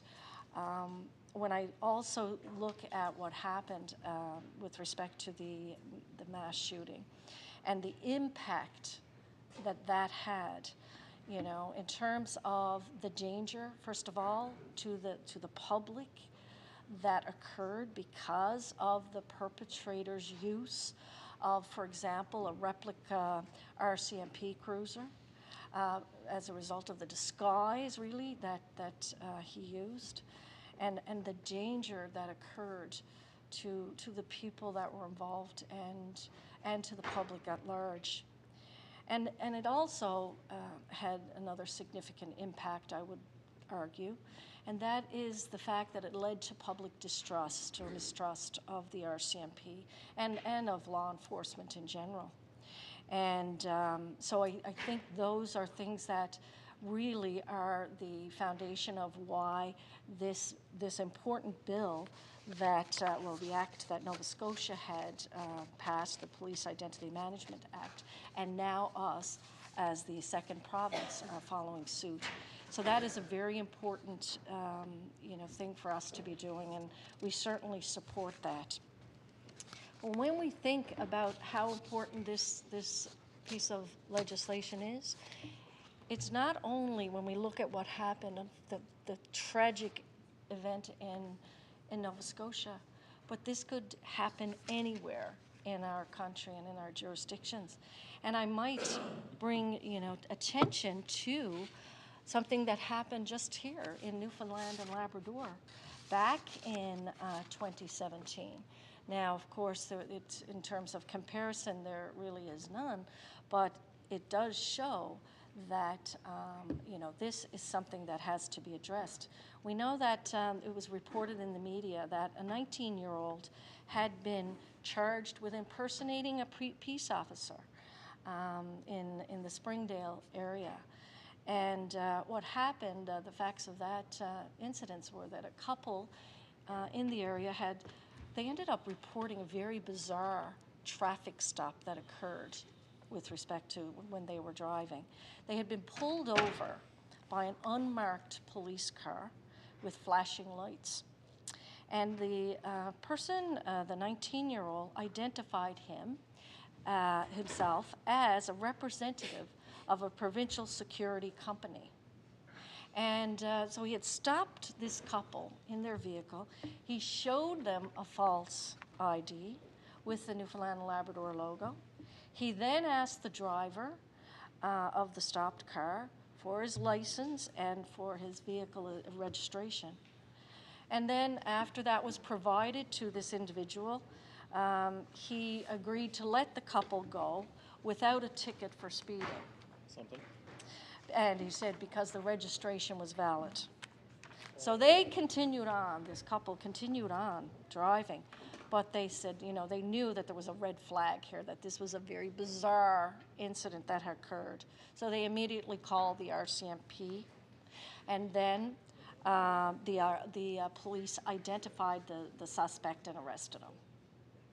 So we see that the danger that is present and is possible when you have, for example, when you don't have enough strict precautions or laws in place to protect against that.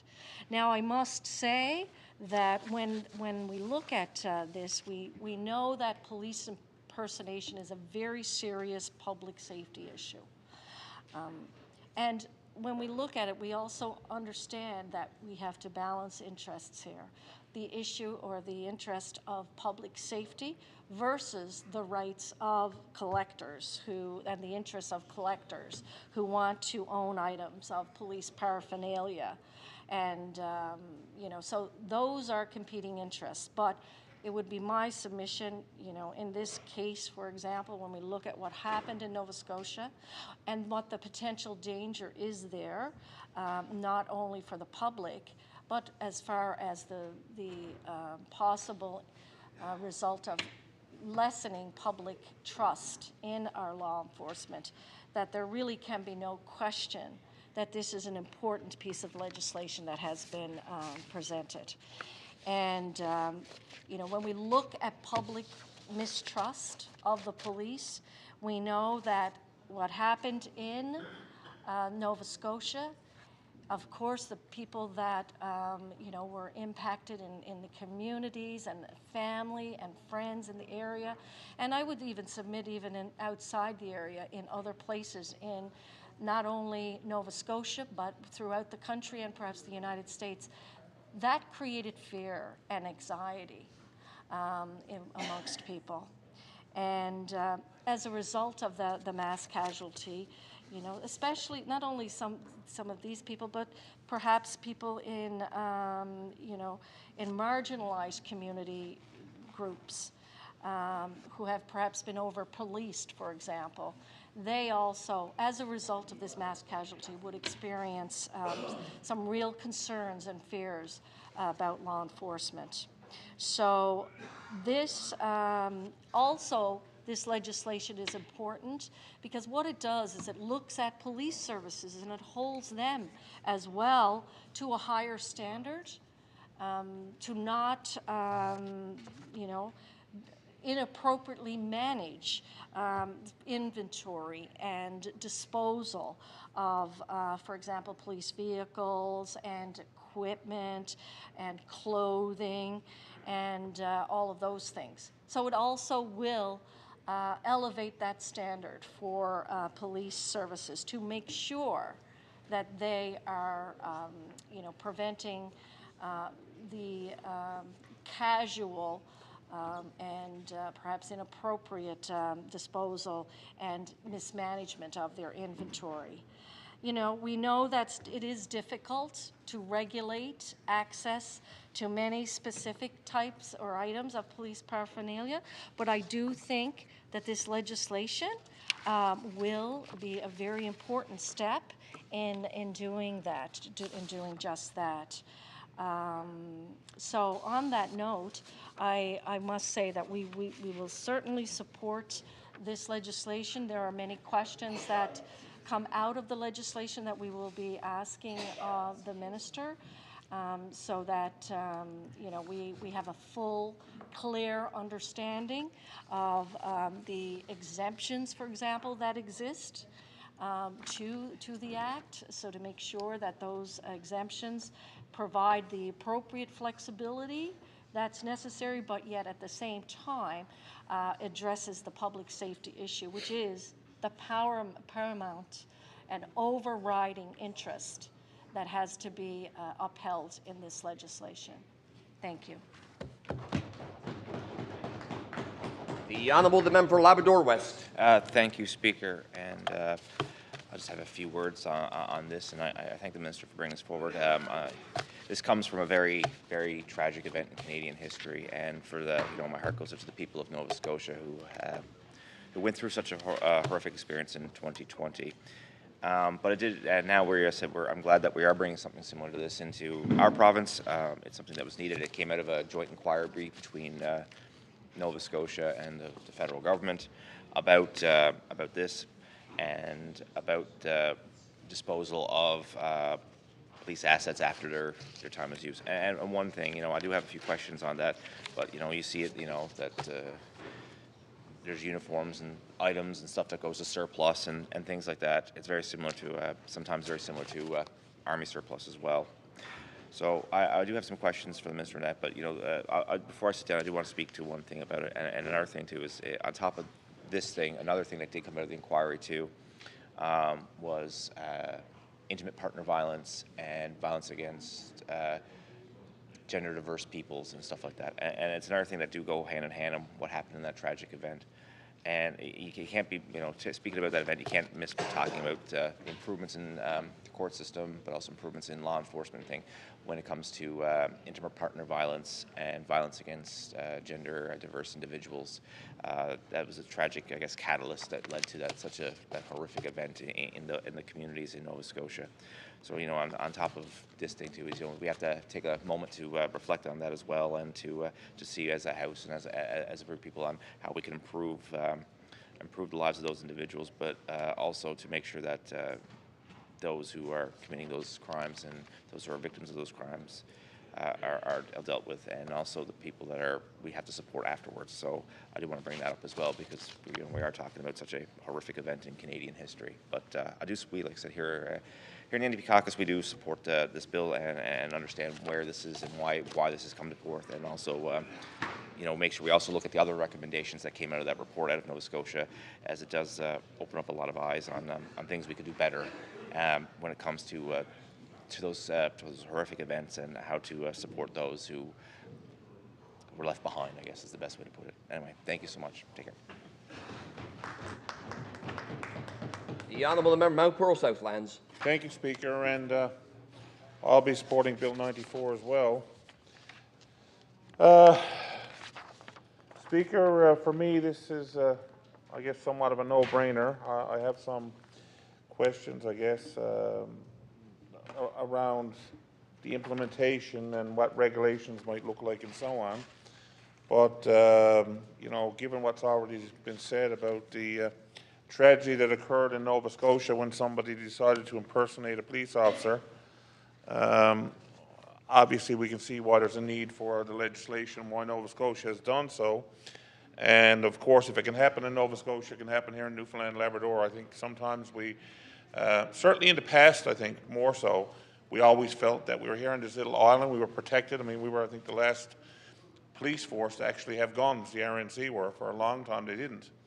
And but times have changed, and I think we've come to the realization, certainly in more recent years, that anything that could happen anywhere in Canada or the States or wherever could easily happen here as well. We have that same, unfortunately, we have that same criminal element, and I think with the drug problem that we have here in this province, which is huge, in my opinion, that criminal element has only gotten worse.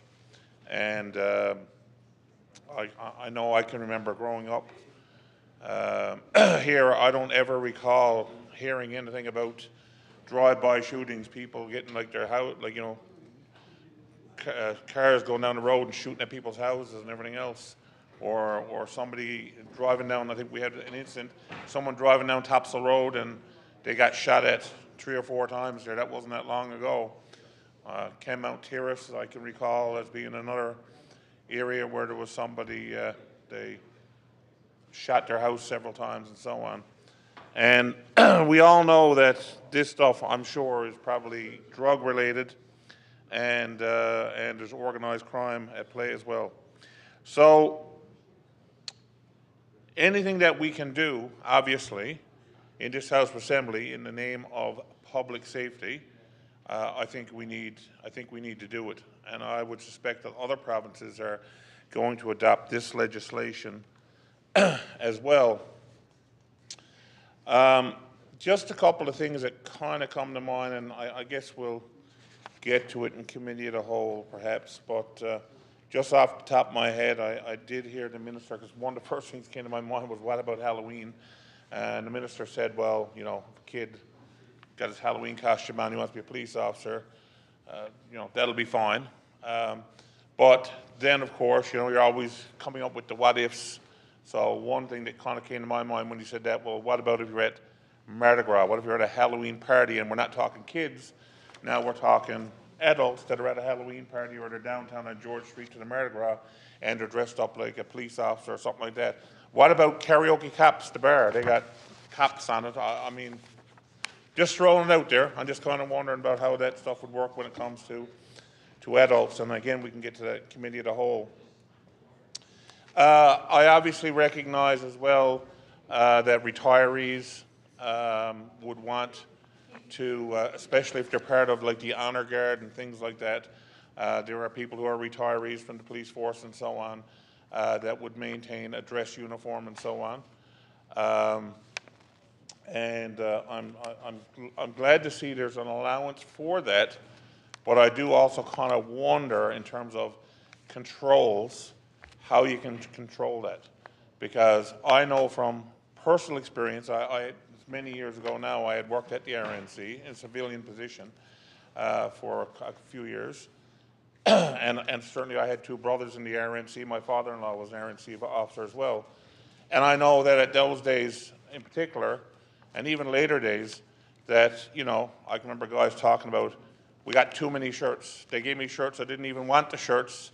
And I can't get a sweater when I need one, but I got 10 shirts even though I don't need any shirts. My closet's full of shirts, they're full of pants, and they're giving me more.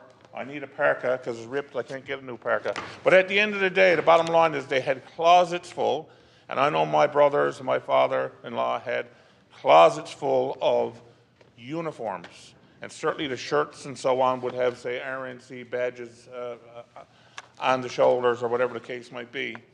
And so, you know, how are we controlling that? I'm just throwing it out there. So like if a guy retires or a girl retires from the RNC, they have to turn in all their uniforms that they had, and who's keeping track of all those uniforms?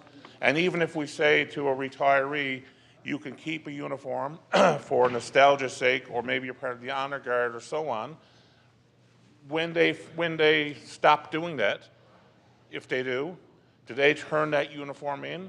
Or if they happen to pass away, for argument's sake, which could happen, and now the kids are there cleaning out the house and they're picking through mom or dad's old uniforms or something that they had, and they just throw it out with the Goodwill or in the garbage or whatever the case might be, or there's a garage sale or who knows what, how do you control that type of thing? I know we can't control it totally anyway, But these are things things that kind of jump out to me as just wondering how you would do it. And with vehicles, I mean, I think vehicles are pretty clear how we could control that. That would be the police force itself.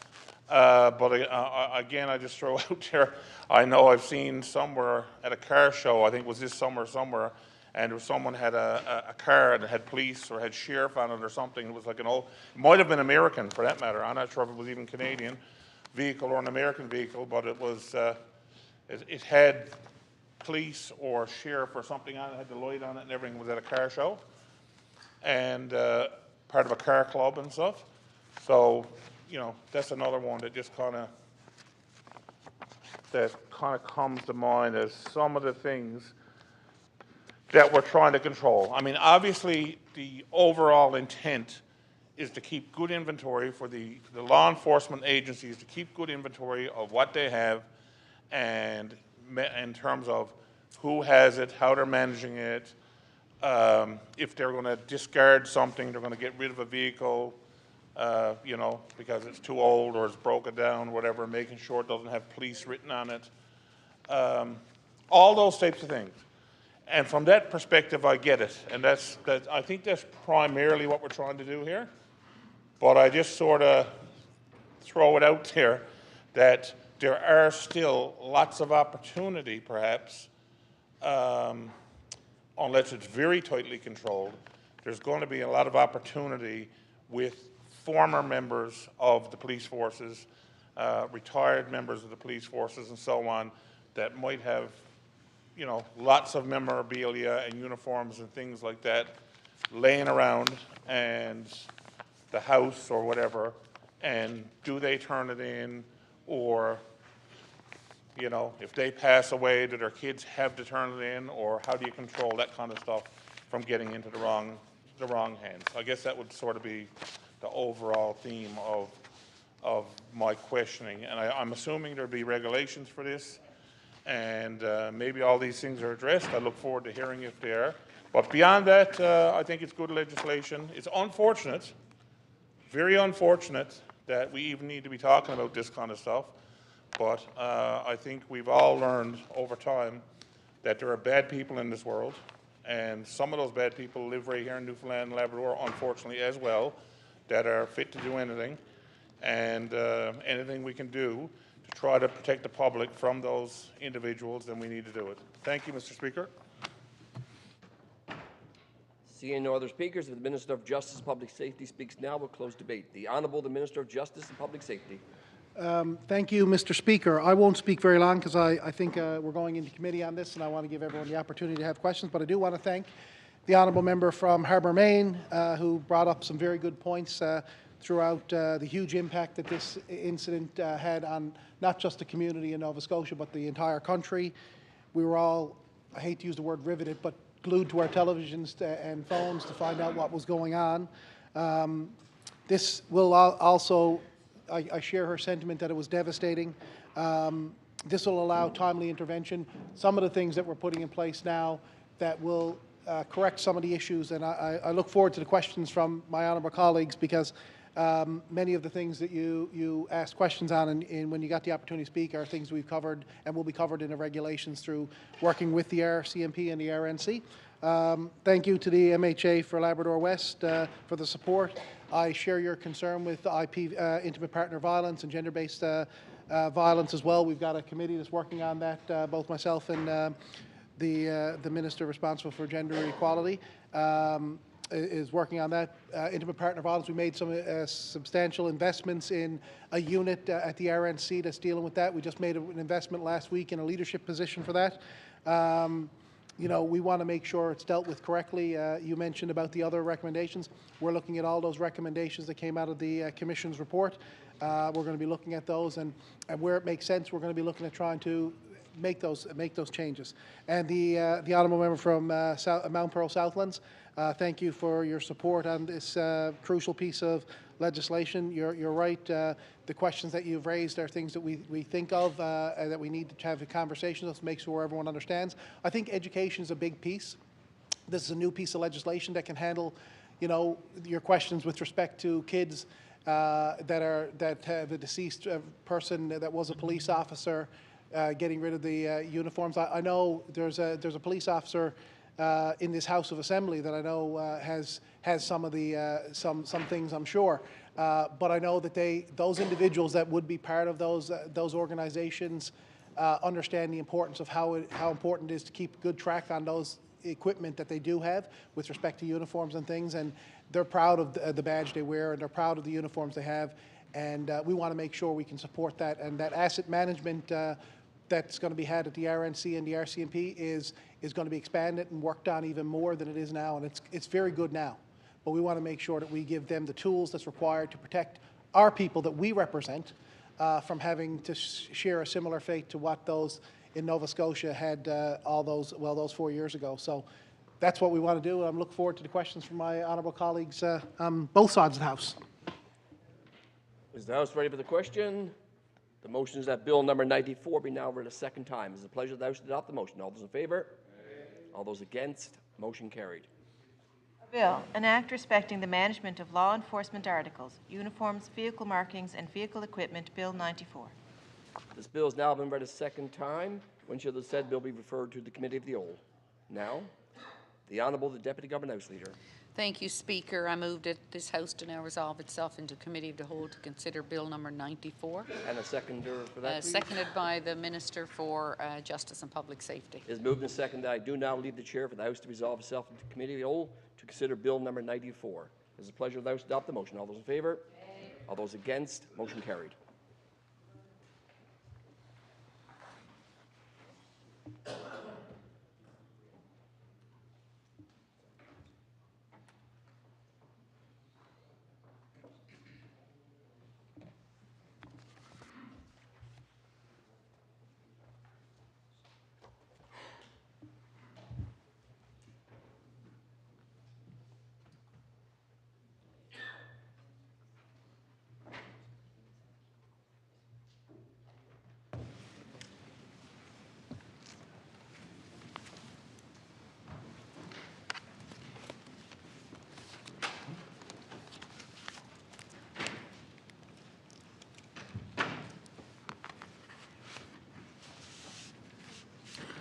Order, please. We are now considering Bill number 94, an act respecting the management of law enforcement articles, uniforms, vehicle markings, and vehicle equipment.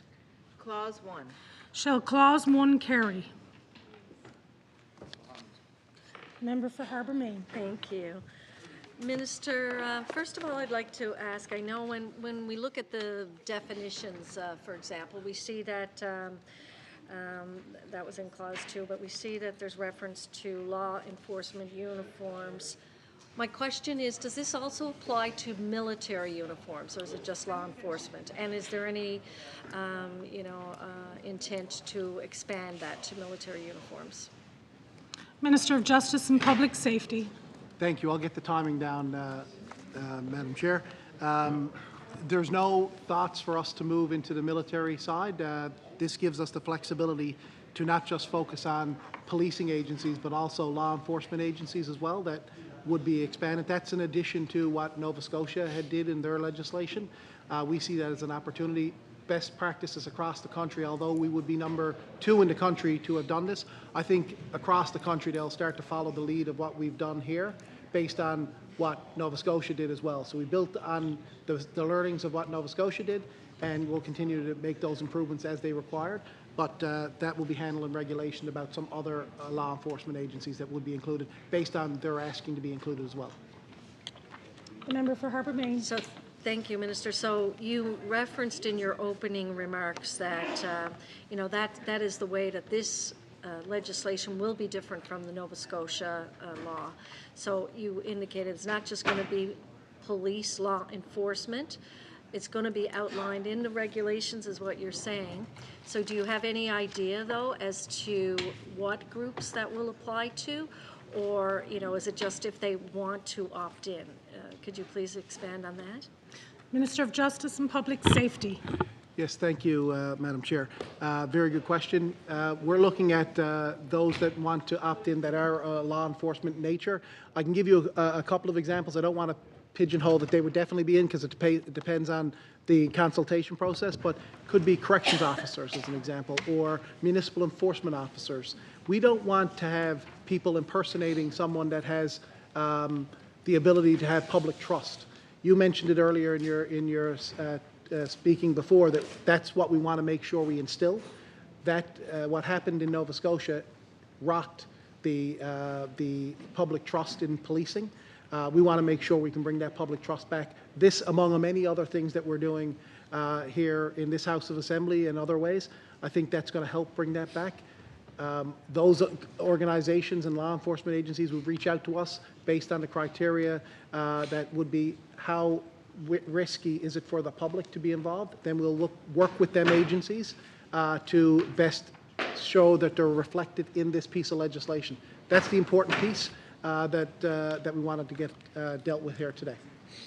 The member for Harbour Main. Thank you, Minister. So, presumably that could include first responders or, firefighters in our communities or any type of organizations like that as well, I presume. The Minister of Justice and Public Safety. It's more focused on law enforcement, that angle, but I'm sure some of those organizations could reach out. The risk associated with those would probably be smaller based on this, but I don't want to presuppose that, but it's the intent of the legislation is law enforcement agencies. We look at Department of Fisheries and Oceans, you look at forestry officers, corrections officers, those individuals that would be in that type of field. That's what the legislation is trying to capture here, to make sure that no one can impersonate them to put harm on another individual and rock trust in the system. Member for Harbour Main. Thank you. So I guess it really depends on that level of trust or that position of trust that the organization or that person holds. Thank you. As vehicles are decommissioned and sold, the law enforcement markings are removed. But in some cases and at certain times, you will still see an outline which may remain visible. What would you envision happening in those types of cases? Minister of Justice and Public Safety. Yes, thank you. Very good question, and that will be picked up in regulation as well. It's one of those highlighted things that we've talked about with the RCMP as well as the RNC. We're going to be looking at ways we can make sure that vehicle is completely non-recognizable as a police officer. I mean, it's hard, a police vehicle or cruiser. I mean, if you see a white Crown Victoria driving down the highway, you automatically assume it's a police vehicle. We can't stop that process, but what we can do is make sure that people that are not being pulled over by someone in a vehicle that's similar, but the markings can't be there. I think what happened in Nova Scotia that was challenging, and one thing we're going to pick up in this piece of legislation, is that you shouldn't be a friend of a printing shop that can print a decal that says police on the side that you can stick on your car. That will be illegal based on this piece of legislation, and then that will be dealt with by the RNC and RNC, which allows them, we're giving them the tools to police what we know they can do. We know they can get at this, we just need to give them the tools to be able to do it. The member for Harbour Main. Thank you. On the issue of consultation, my general question is what agencies were consulted with on the development of this, but in your opening remarks you indicated that municipalities will be consulted, you'll also be consulting with the film industry. So what I'm asking is who has been consulted already, apart from the people you plan to consult with or the industries? And did you have consultations with the Nova Scotia government, specifically with respect to their Police Identity Management Act? Minister of Justice and Public Safety. Thank you, Madam Chair. Absolutely, we've discussed with Nova Scotia. We've had conversations with them. We've also discussed with other jurisdictions that are moving down a similar path and jurisdictional scans. That's why some subtle changes are here, like we've talked about already. We have had extensive conversations with the RNC and the RCMP on this piece of legislation. And internal to government, we've had departments that would be potentially picked up in this, other parts of the Justice Department, other parts of fisheries and forestry and agriculture. Municipalities, Newfoundland and Labrador, will be consulted, but the municipal and provincial affairs was consulted. So the departments within government were.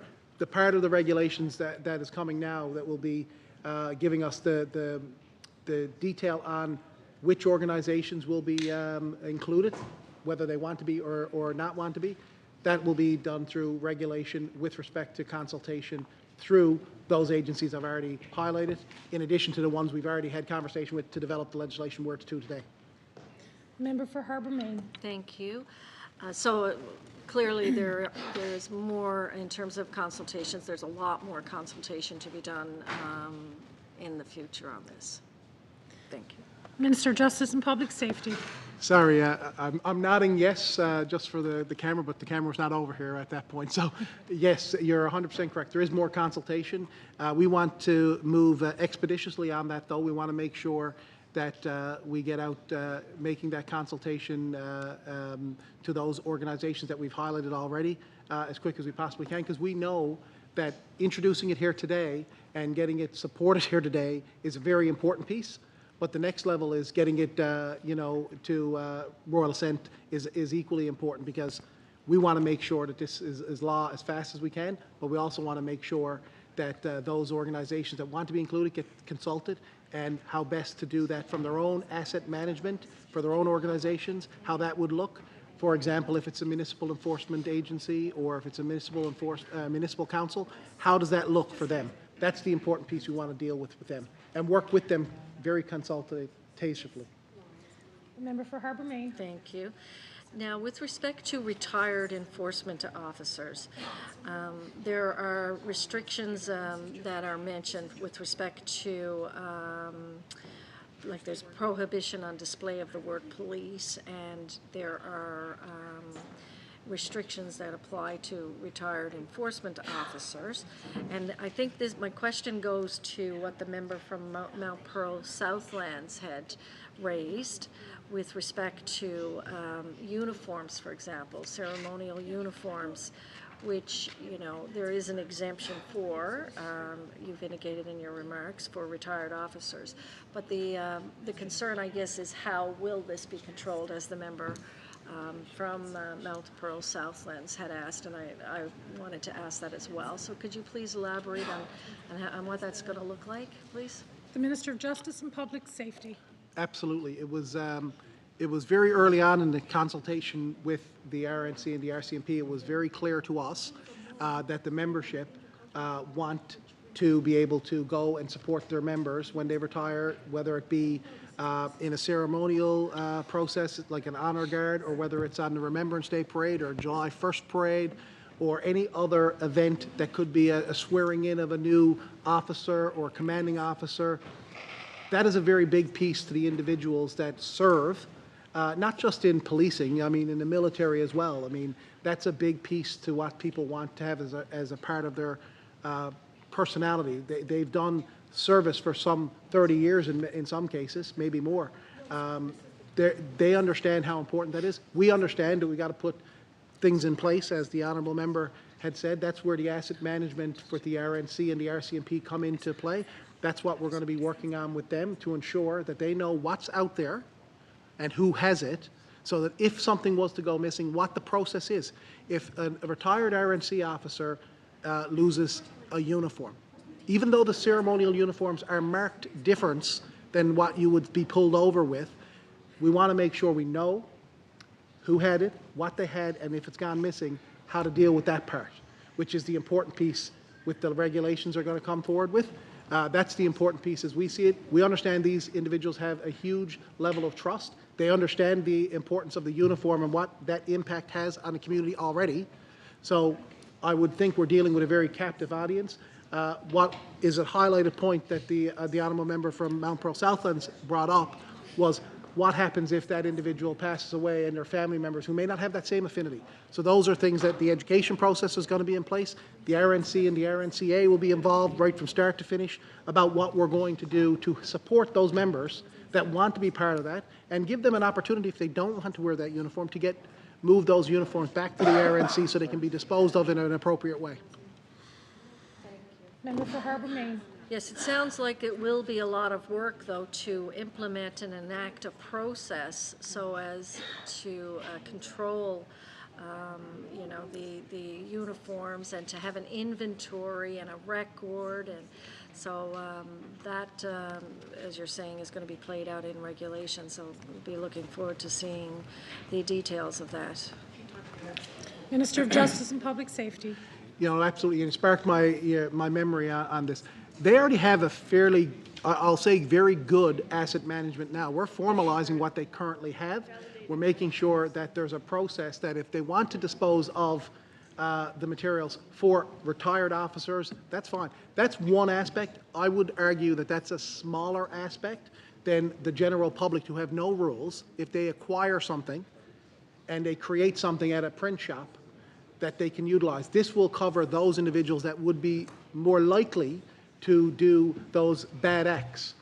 The individuals that are retired police officers or peace officers are more likely not to do those things, but we still want to have checks and balances in place to instill that if they have equipment that's kicking around, and as the MHA for Mount Pearl Southland said, 40 shirts and 35 pairs of pants, but not a dress jacket, fair. All those comments are fair, and those will be covered in the regulations very, very much so, because they're identified as an issue that we already identified with. The RNC and the RCMP are working on those as well. They want to understand what's out there, who has it, and in what quantities. Those things will be pared back, and that's part of what this legislation is allowing them to do on a go-forward basis. Member for Harbour Main. Thank you, Minister. Now, when we look at dramatic works and that basically there's restrictions now for the use of law enforcement identifiers to authorized persons, you know, such as law enforcement officers, and for designated purposes like dramatic works. Will every dramatic work be approved? Like, is this a blanket approval, or will there be exemptions there as well? Minister of Justice and Public Safety. Thank the honourable member for the very good question. It's not going to be a blanket approval. Each individual, I'll use the term film or show, will go through a same process. They'll have to reach out, if it's in the RNC or the RCMP's jurisdiction, let them know what's happening. Not unlike what they do now, there's just no formalized process for it. We're putting a formalized process in place now to ensure we know exactly what's out there, or the RNC and the RCMP does, to ensure that it doesn't go out into the wrong hands. And obviously putting stipulations on those things so that if you've got a replica police cruiser that you're doing it at a film scene or a television scene, that you're not out driving around on the way to the scene. It's got to be brought there in a certain process, how they do it. I've seen from my previous life, previous ministry that I had, I've seen you know, shows that decal the side of a vehicle, whether it's Hudson and Rex or whether it's you know, Rod at the time, they would decal the vehicle so you couldn't tell that it was a police vehicle that was driving. It was just covered with a green tape or something, so there was no mistaking that, right? So those are things that we can formalize and would be put in place anyway in order to get approval to use those articles that would be emulating police. Member for Harbour Main. Thank you. I'm also curious about the online marketplace. When we see with online, for example, unauthorized sales on the online marketplace, how is that going to be monitored, and what is the plan in place to address that market? Minister of Justice and Public Safety. Thank you for the question. That's a complex one, as we all know. But there will be, as I said before, this act, when it's put in place and voted on in this House and the regulations are finished, there's going to be a penalty for those that utilize a police emblem or create one, whether you're a business, up to $25,000 for an impact for that. But also the police will have the ability, whether it be through tips, whether it be through Crime Stoppers, whether it be through intelligence that they have currently, once they find out that, it gives them the ability to go in and get those things, search and seizure, to grab those things when they know they're there. Obviously, like any investigation, if you don't know it's there, it's hard to deal with. So there will be some obvious work with the community through the intelligence gathering that they do anyway, that says, you know, someone has 15 badges, replica badges, or a replica police car that they're doing in their garage, right? Those things come to the police rather, organically. And they'll be able to act now that they couldn't act before, because it wasn't illegal to have those things before. It was illegal to impersonate an officer, but not to hold those things that could allow you to do it. So now this is formalizing that to make sure that doesn't happen. Member for Harbour Main. Thank you. Minister, you talked about Halloween and, how often we see people dressing up and display, that they're police, but they're non-police, but during Halloween. And I'm just curious, how is that going to be monitored? And, what's the plan there? Minister of Justice and Public Safety. Yeah, so thank the honourable member for the question. I do want to clarify one thing that I said before, and I'll get back to the Halloween side in a second. The permissions for any production that would be involved would also involve the disposal of that said item, whatever that would be, a cruiser or a uniform or a mock badge, whatever that would look like. That would have to be part of the approval given to the film or production. They would have to dispose of it as well at the end of that production. So that's one thing there. For the Halloween side, I did say that there's no intent here to stop children from being a police officer. I think probably everybody in this House of Assembly when they were children said dressed up as a police officer at Halloween. So there's no intent for that. What this is, it's not intending to stop people from dressing up at Halloween either as a police officer. But you're not going to be able to use things that are identical to what a police officer would be wearing. Like, you're not going to be able to have a stylized uniform that would be exactly like the RNC or the RCMP. That would be a very challenging thing. That would be something that would be dealt with in the regulations, but also through the impersonation of an officer. We want to make sure that the education piece for the public is clear, that we don't want people out there doing that, especially if you're going to be taking advantage of the public, which could happen. And most of the times, this is not what the intention is. We're making legislation in this House most times for the worst of the worst. As the MHA for Mount Pearl Southland said in his speech earlier. But that's where we're to it as a society. We have to try to protect the public, and sometimes making sure that people understand the ramifications of choosing to dress as exactly as an RNC officer or an RCMP officer is not the best thing to do at Halloween. We understand completely why children and some others would, but I mean, there's Halloween costumes that look very, they know you're a police officer, but they know it's not a legitimate police officer. You know, those funny style costumes, that's not the intention here. Member for Harbour Main. Thank you. And as we all know, it is illegal to impersonate a police officer anyway, so that is the existing law. With respect to your comments about the item being, the item has to be rendered unserviceable. So, you know, there's an exception there, and which basically permits you to currently own the item if it's been rendered unserviceable. Can you just explain in practical terms how that would occur, rendering an item unserviceable? Minister of Justice and Public Safety. Thank you very much. One example could be, the police cruiser, making sure there's no lights anywhere near it. That's all taken off, cleaning out the side of the vehicle, making sure there's no decal outline that gives the impression that it's police there. The simplest example probably would be if you had a badge, an RNC or an RCMP badge, and you had one that was given to you by your father. Putting it into a, for lack of a better term, a shadow box that is, you can't take out.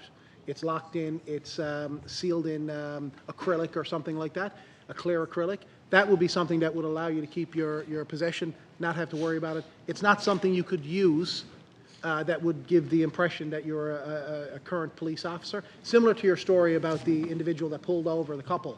Like, we don't want people to be able to have a serviceable badge that could do that unless they're a police officer, Thank you. And the final question I have is, when can we expect the Lieutenant Governor to proclaim this bill? Minister of Justice and Public Safety. That's a very good question. After we get approval based on what people have said in the House of Assembly here today, we'll move very quickly to start the consultation period. I don't want to prejudge how quickly that can happen because there is a lot of moving parts with agencies that may want to be included, some that may not. We're going to go through that process. We will be as expeditiously as possible. We want this legislation in effect as soon as possible, but we want to make sure we give whether it's corrections officers or the RNCA or the forestry officers, the ability to meet and chat with us to see what individual concerns they may have that we want to make sure they're covered. We think we've got a very strong framework here, or we know we've got a very strong framework built upon the Commission's review, built on what Nova Scotia has done, built on what other jurisdictions in this country are doing. We're just going to happen to be the second one to do it, but there will be others that will follow us very closely behind that are going to do similar things that we're doing here today. And I thank you for the great questions here today. The member for Cape St. Francis. Member for Cape St. Francis. Thank you, Madam Chair. I appreciate that. Minister, just a couple of questions to follow up on my colleague from Harbour Main. With respect to the uniforms worn by retired police officers, and you mentioned that we spoke about it already, just going through Remembrance Day ceremonies, I was present at one in my district where a retired captain from St. John's Regional Fire Department was there in his uniform, which I thought was strange. He said he had approval from his chief to wear it in public. Is this going to be the same thing going forward with retired police officers, for them to use theirs in public to keep, and just to keep not a rein on it, but for it to be known when they are using them in public and for different events? Minister of Justice and Public Safety. Yes, I thank the honourable colleague from the beautiful district of Cape St. Francis. That is exactly what would have to be the case, and it's the current case right now. If you are a retired member that wants to parade on a parade, you have to get approval now from the chief of police. That's what happens right now as we speak today. What we're doing now in this legislation is putting parameters in place to make sure that the equipment, like that uniform, we know who has it, make sure it's in the asset management system. I think it's very, very important that the retired, whether they be military, fire, or police, have the ability to do that through the proper channels. That's all. And that's essentially what we're doing here now. And I think that's an important piece that the RNCA would want us to voice here today, that the chief of police would want us to voice, both chiefs of polices, and even the director of fire operations, whether they be in St. John's Regional or a retired volunteer fire department. Member for Cape St. Francis. Thank you, Madam Chair, and thank you, Minister, for that response. Just one more with respect to the public consultation. With respect to municipalities around our province that currently have municipal enforcement, and the first ones come to mind, St. John's, Gander, Corner Brook, Happy Valley, Goose Bay, Torbay, Mount Pearl, CBS, Deer Lake, have all these, and I'm sure there are others, have these municipalities been, and cities and towns been consulted? Is this something that's going to come forward individually with the municipalities who have law enforcement? Because no doubt it's province-wide. Just wanted a bit of clarification on that one, Minister. Minister of Justice and Public Safety. No problem. Very good question. We've had the pleasure to, prior to the House seeing the bill, we can't consult directly there. So we had, in the beginning of the development of this bill, before, like the RNC and the RCMP haven't seen the bill as it exists here today, you guys get to, you in the House of Assembly get to see the bill first before anybody else. So that's where we're to. They helped in the foundation of it. You asked directly about municipalities. We've reached out to them, let them know this was coming to the House of Assembly. They understand, and everyone that I talk to, I can't speak to the others in my staff that talk to them, we're very positive. They do have questions, of course, like you would, but they're very positive about the piece of legislation, understand exactly what we're trying to do, because it's to support them as well, right? We don't want people going out and impersonating the municipal enforcement officer in Grand Falls, Windsor. Right? We don't want that to happen. They don't want that to happen either. So this is a measure that we can put in place to support them. They will be involved in the consultation day one. I've talked to the president of municipalities Newfoundland and Labrador this morning as well to let her know that this was coming. They're all understanding of it. They have questions just like everyone would, just like you have here today. that will all be dealt with in the balance of time when we work with them in the regulations. We want to make sure if they want to be included, they're going to be included. We're going to work with them, and municipal enforcement officers are a very good starting point to look at as a basis for what this would be as enforcement officers, why it's not just police. The member for Cape St. Francis. Thank you, Madam Chair, and thank you, Minister, for that. I am pleased to see that the municipalities will be engaged going forward. That is appreciated, I'm sure. Thank you very much. Nothing further. Member for Fogo Island, Cape Friels. No. Try again. The member for Bay Vert, Green Bay. Thank you, Speaker. Minister, a couple questions. First one, you indicated that this bill would not be applicable to military. What about paramilitary, given the number of paramilitary organizations in the province? Minister of Justice and Public Safety. That's not the intent of the legislation. The intent is to deal with law enforcement. I actually did think you were going to go military police there for a second. I thought you were going to go there, and I was going to say that's a very good question. I'll have to get to my staff just to make sure that's not included. But my understanding, this legislation deals with law enforcement officers, not paramilitary organizations, but a very good question because we want to make sure we get the information out to the public for sure. Member for Bay Vert, Green Bay. Thank you, Speaker.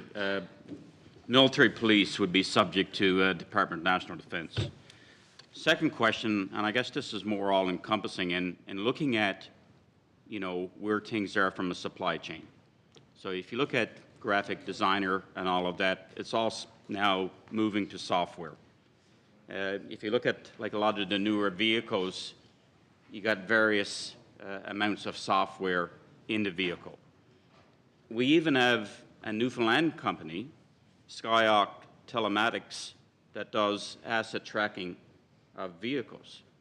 So is there any consideration, I guess, in twofold, to look at that software issue, being able to ensure that there's security over that, and two, given the evolving nature of supply chains, to have a systemic periodic review of the bill? Minister of Justice and Public Safety. Yeah, thank you, Madam Chair. Absolutely. We definitely want to always look at legislation, especially when we're bringing in new legislation like this. There's no time frame on this, but I know from my standpoint, we always want to look, especially at when we bring new legislation in. Let's look at it year one, year two, just to see how it's going out through the public and how it's being dealt with the key stakeholders. We're going to continue to do that with this one. This is going to be, I don't want to say a moving document, because once we get it to a place where we think it's good, we want to be there.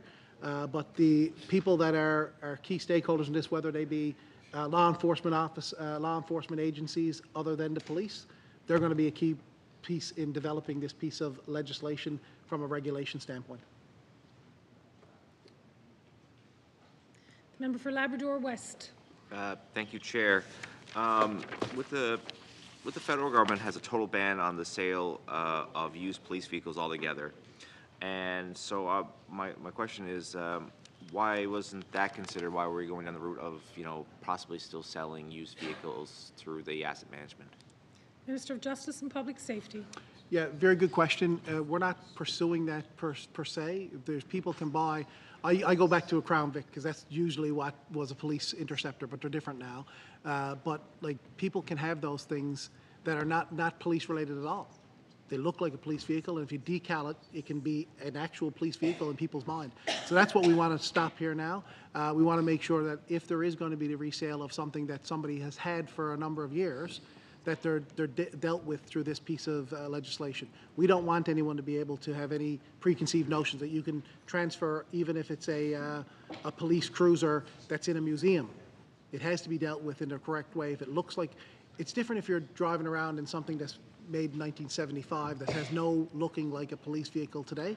We want to make sure that people have no confusion about vehicles that they would be potentially pulled over by. Because that's exactly how it happened in Nova Scotia and among other things, but that's exactly what we want to stop. Member for Labrador West. In Nova Scotia, the Commission, in response to the 2020 mass casualty event, they recommended a third-party review of decommissioning process for police vehicles. and any recommendations arriving from the review would be implemented, and alternate avenues for disposal, such as transfer to other government agencies or other levels of government, be pursued first. Is this something that through the regulations, are you guys looking at that, say if the RNC was going to dispose of a former police interceptor, would it be seen if it's needed somewhere else in the public sector first, like decals taken off, moved into another public sector removal before it's sold to the general public? Minister of Justice and Public Safety. Thank you. There's no thoughts that we would do that with this piece of legislation today. One of the things is there's multiple recommendations, many recommendations in that Commission report.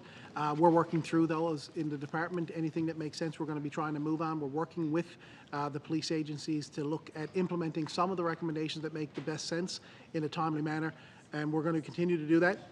I'll keep you posted on any of those things, but it's a valid question and something that we'll consider during the regulation part as well, because it is a good idea. Member for Labrador West. Thank you, Chair, and thank you to the Minister. Currently, does the RNC have a asset management and disposal policy prior to this that they're currently operating under, and how much changes between what they're doing now and what's going to be coming into force? Is there much discrepancy there? Minister of Justice and Public Safety. No, the very quick answer is not much change. There will be some, of course, over time. We'll work with them to make those changes that are required. They're very supportive of where we're going with this piece of legislation. They're, I would like to say key architects, but, they were involved, the RNC as well as the RCMP. They have processes in place now. We're formalizing some of the things that would deal with retired officers. They have a very strong process on that now. The biggest piece of this that they're looking forward to is the ability for individuals to be able to get these items not through the RNC, being able to print them, being able to, and they have no ability to be able to go after those people now. With this legislation, they'll have that ability to go search, seize those items that could be used for that process. I think the retired officers piece of the RNC or the RCMP is a very, very small and very low risk aspect of this, but it is going to be covered in this legislation. We wanted to make sure that was the case, but that will be in the regulations. They're working with us to make sure their asset management system covers all of those aspects. Member for Labrador West. Thank you. So also we have other, light and siren vehicles like ambulance, fire trucks, auxiliary vehicles like that. How will this legislation affect the resale of those assets as well? Of like, an ambulance, a fire truck, of auxiliary vehicles, stuff like that. Is this also going to be covered in this legislation? Minister of Justice and Public Safety. No, the answer to the question very quickly, no, this bill is directly for law enforcement agencies. There will be other things potentially coming for those aspects. Most of those assets would be disposed of. If you're talking a fire truck, most of that would be, if it's past its useful life for one community, another community through the fire commission officer trying to move that to another community that would need it. They're very hard to, to deal with in that way. Ambulances usually run right to the end of their useful life in most cases. In some cases, if you're making a big buy or a big change in those, they'll be used in some other service within health and life safety, potentially. Member for Labrador West. Given the sale of light bars and sirens and stuff like that, will this be also governed under this act? The companies that supply and sell those items to the RNC and RCMP, will this also those items be governed under this act as well? Minister of Justice and Public Safety. Yeah, you're not allowed to put light bars on your vehicle that would give the impression to somebody that would be behind you or anything like that, you'd be a police officer. That wouldn't be allowed. That would, obviously, this act would be beneficial for that, but you can't do that today. Member for Mount Pearl Southlands. Thank you, and don't have many questions. They've pretty much all been asked and answered, and I appreciate that. I guess just a couple of quick things. So, Minister, in terms of the vehicle, and I think I referenced earlier, I've seen one around here somewhere. I can't recall exactly where, but it was around town here, and it was, I can't remember if it said police. I think it said police. Didn't say RNC, RCMP. It might have said police. I think it was black and white. I think instead of having a light bar, it was an old-fashioned car with like the one round light on the top, almost like you see in the movies years ago. So that, even though it says police, it does not resemble a modern-day RNC or RCMP vehicle. Like, I wouldn't stop for it if it tried to pull me over. But no doubt it does, I think it said police on it, and it does have a light on it and so on. But like I say, it's an antique car for car shows or whatever. So is that allowed, or if it's only if it looks like a modern-day RNC, RCMP vehicle that it wouldn't be allowed, or how does that work? Minister of Justice and Public Safety. So this act would prohibit the use of the word police unless you're a police agency. That's good to know. Member for Mount Pearl Southlands. And I think you've pretty much answered this, but I just want to walk through it very quickly. So would it be the intent, do you think, if I was an RNC officer, and maybe this is already the case now, it never used to be, but that was a long time ago when I had any involvement there. But right now, if I retired from the RNC, upon my retirement, would I be asked by the quartermaster store or whoever to say, turn in all your old uniforms, all your jackets, all your pants, your shirts?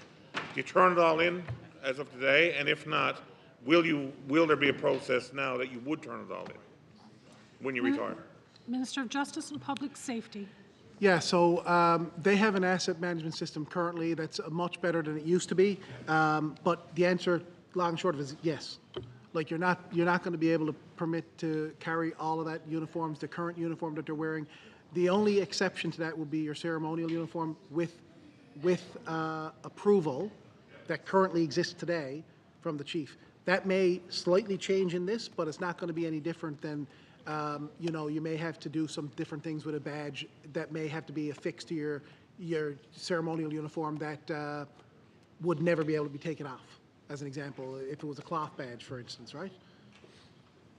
Member from Mount Pearl Southland. And again, just for my clarification, if I were a member, a retired member, I'd gotten my approval for my ceremonial uniform because I'm in the honor guard, or I want to use it for Remembrance Day, or whatever the case might be, and I should pass away, somebody at the RNC would know that I had that.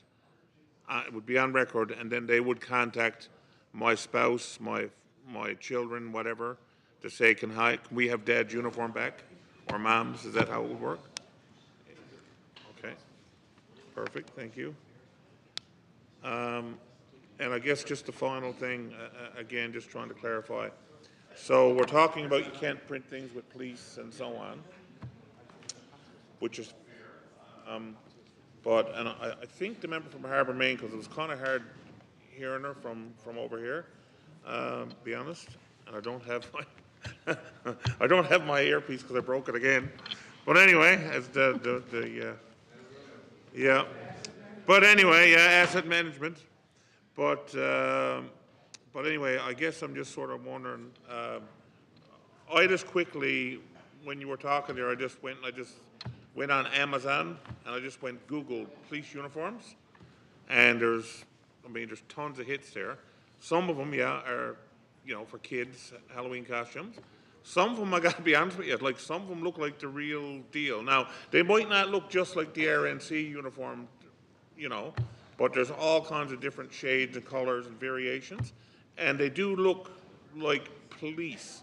And someone who might not necessarily be 100%, not dealing with the police every day, you could potentially fool somebody, especially in the nighttime. So how does that work? If you bought something on Amazon or whatever, I guess it's like anything else. If you had it on and the police saw you, they'd I guess confiscate it from you or whatever. And of course, if you tried to pretend to be a police officer, you'd still be charged with impersonating an officer, even if it didn't say RNC, RCMP. The intent is you're still trying to pretend to be a police officer. So I guess you'd be charged whether it was an official uniform or not. Is that how it would work? Is that how it works? Minister of Justice and Public Safety. I don't want to presuppose what charges would come from that, but that if the intent was to impersonate an officer, then there's a criminal code charge for that. This would allow This act would allow, or legislation would allow the RNC, upon knowing this, or the RCMP upon knowing this, that somebody has it in their possession, they could go in, take it before it becomes a problem. Because if you're waiting for someone to be charged for impersonating the officer, you're almost too late, because they've already done something that's, or planning to do something that's not in the best interest of the public. So like, we want to be able to give them the tools to go get that, because currently right now, that's not, it's not illegal to possess something like that. We want to make sure it is illegal to possess something like that. So that regardless of what your intention was for it, you shouldn't have it. Because you may be the best intentioned person that has a fully uniform that looks exactly like an RNC or an RCMP uniform, and never the intention of using it for what it was. Someone breaks in your house, takes it, then they use it for what they want to use it for, and that's not the same thing you had in mind for it. So we want to make sure people understand, collectors in particular, understand what risk they have if they don't deal with it in the right way. And there is ways to deal with it, like whether that's dispose of it or put it in the right way so that people can't make the impression, make it unserviceable, whether that's a replica badge that your dad would have had or your mom would have had. You know, we can fix that so you can still have it. But just so someone, if they take it, it will never be serviceable for what the intent they want to use it for, if it's negative. Member for Mount Pearl Southlands. No, thank you, Minister. I do appreciate that. It all makes good sense to me. I guess the only other thing that came to mind was, I heard you mentioned, I know we're talking law enforcement. I did hear you mention HMP, but I'm just kind of wondering with and I mean, listen, I think all these agencies should have asset management programs, so I'm not against any of that. But given the fact that the intent is to protect the public, and when you started mentioning that you threw HMP into the mix, I can see municipal enforcement, perhaps RNC, RCMP, even wildlife enforcement, because you're out in the public, and you're maybe even sheriff's officers, because they go around serving people with documents and seizing property. So that's another one that would come to mind. But like the HMP, unless you're like a prisoner at the pen, I don't think the general public would have any, unless there's something I'm missing, I don't think they would have any interaction or be threatened by the HMP. So I'm not sure why they were even brought into it, other than the fact that they are part of the law system, but they're not really enforcement officers per se, and they're only dealing with criminals that are already being convicted and are in jail, right? Minister of Justice and Public Safety. Yeah, very, very good question. And I may have inadvertently said corrections officers. They may request to want to be a part of this because they want an asset management process in place too. That's very possible. You're right, sheriff's officers, municipal enforcement officers, they can all be part of this. I'm not suggesting that corrections officers shouldn't. That would be what the risk would be, to determine whether there is a risk or isn't. They may request it, and we may say, no, there's no risk to the public, not us, the people that would be involved in this. Could look and say, there is no risk to the public that would be, you would be impersonating a sheriff's corrections officer, and it would be a risk to the public. Now, there may be reasons why they think it would be a risk to the public that we don't know about today. That's what this whole process of going through consultations with those law enforcement agencies are all about. If they want to be part of it, I mean, I think they should still have, I think all these organizations, quite frankly, it's in everyone's best interest to have controls, have asset management, so there's no issue there. It was just that from the perspective of, I wouldn't see a warden in a pen being the same as somebody that could impersonate a police officer and, you know, in a vehicle and start hauling over the public or doing harm. That's just why I, you know, in the same way, I see them as totally sort of different scenarios, that's all. So that's why I was asking. That's all the questions I have. Thank you, Okay. Madam Chair. The member for St. John's Centre. Yes, just a question, more or less, maybe a follow-up or not, depending. Law enforcement agency, a police agency, an agency that provides policing services in another province or territory of Canada, and another person prescribed in the regulations. So, obviously this applies to police forces that are within Canada. I'm just thinking in terms of uniforms or paraphernalia that from police uniforms outside of Canada, maybe North America, if you have a New York City Police Department ball cap. or even a vehicle. I don't know what the regulations are down there, but it has markings. Clearly not RNC, clearly not the RCMP, but it's clearly identifiable as another police agency that has would have no jurisdiction in Canada. I'm assuming then that they wouldn't be covered in this, or would they? Minister of Justice and Public Safety.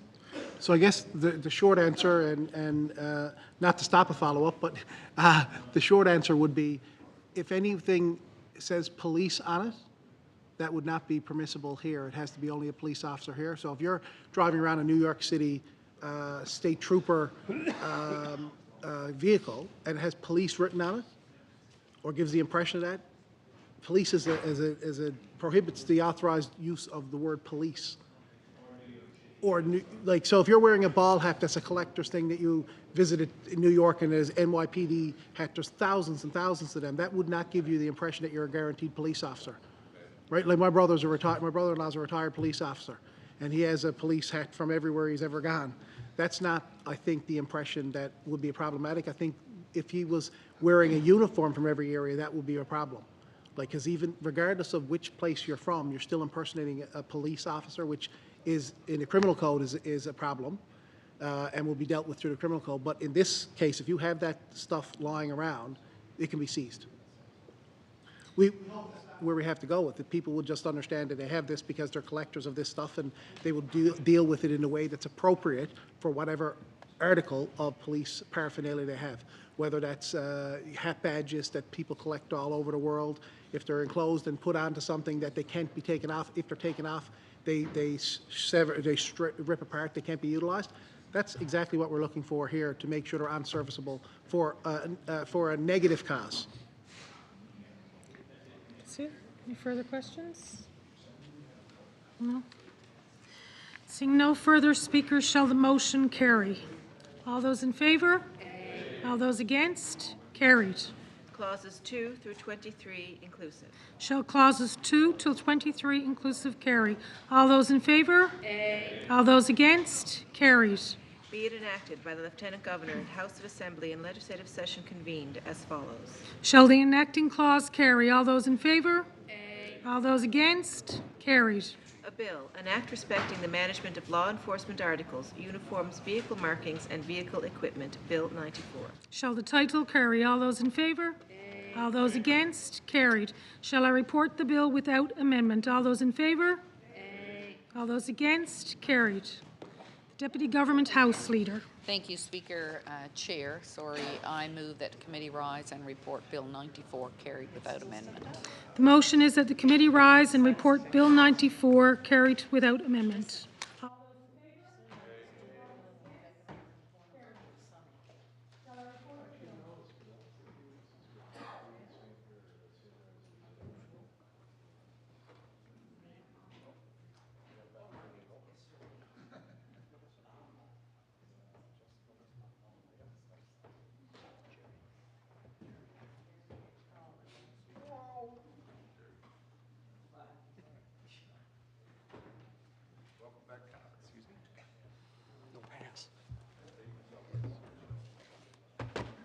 Yes, I did, yeah.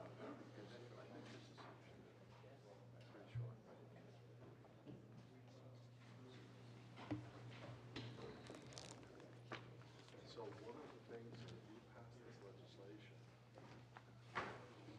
we're getting Order, please. The Honourable the Member of Sanchez St. Mary's, Chair of the Committee of the Whole. Speaker, the Committee of the Whole have considered the matters to them referred and have directed me to report Bill number 94, an act respecting the management of law enforcement articles, uniforms, vehicle markings, and vehicle equipment carried without amendment. Chair of the Committee of the Whole reports that the committee have considered matters then referred and directed that Bill number 94 be carried without amendment.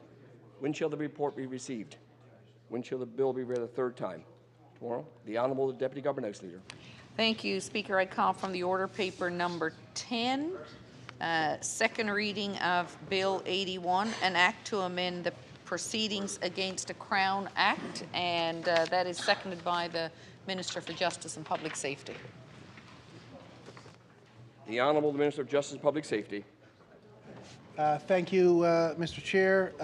I move, seconded by the Minister responsible for housing, that we move into the second reading for Bill number 86, an act to amend the Opioid Damages and Healthcare Costs Recovery Act. He called 81, but we don't have 81. No. Order, please. I'm going to go back to the Deputy Government House Leader.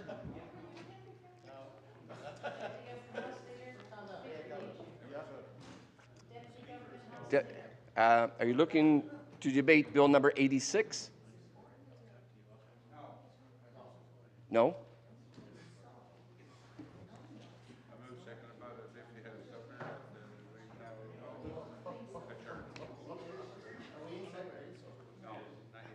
Not for 86. The Honourable the Government House Leader.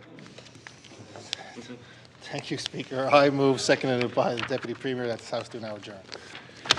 Is it pleasure of the House to adopt the motion? All those in favour?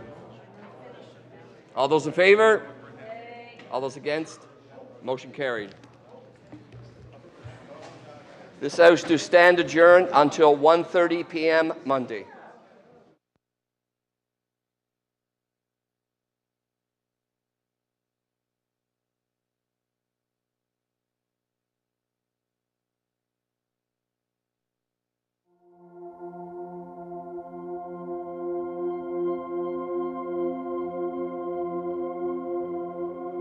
Thank you.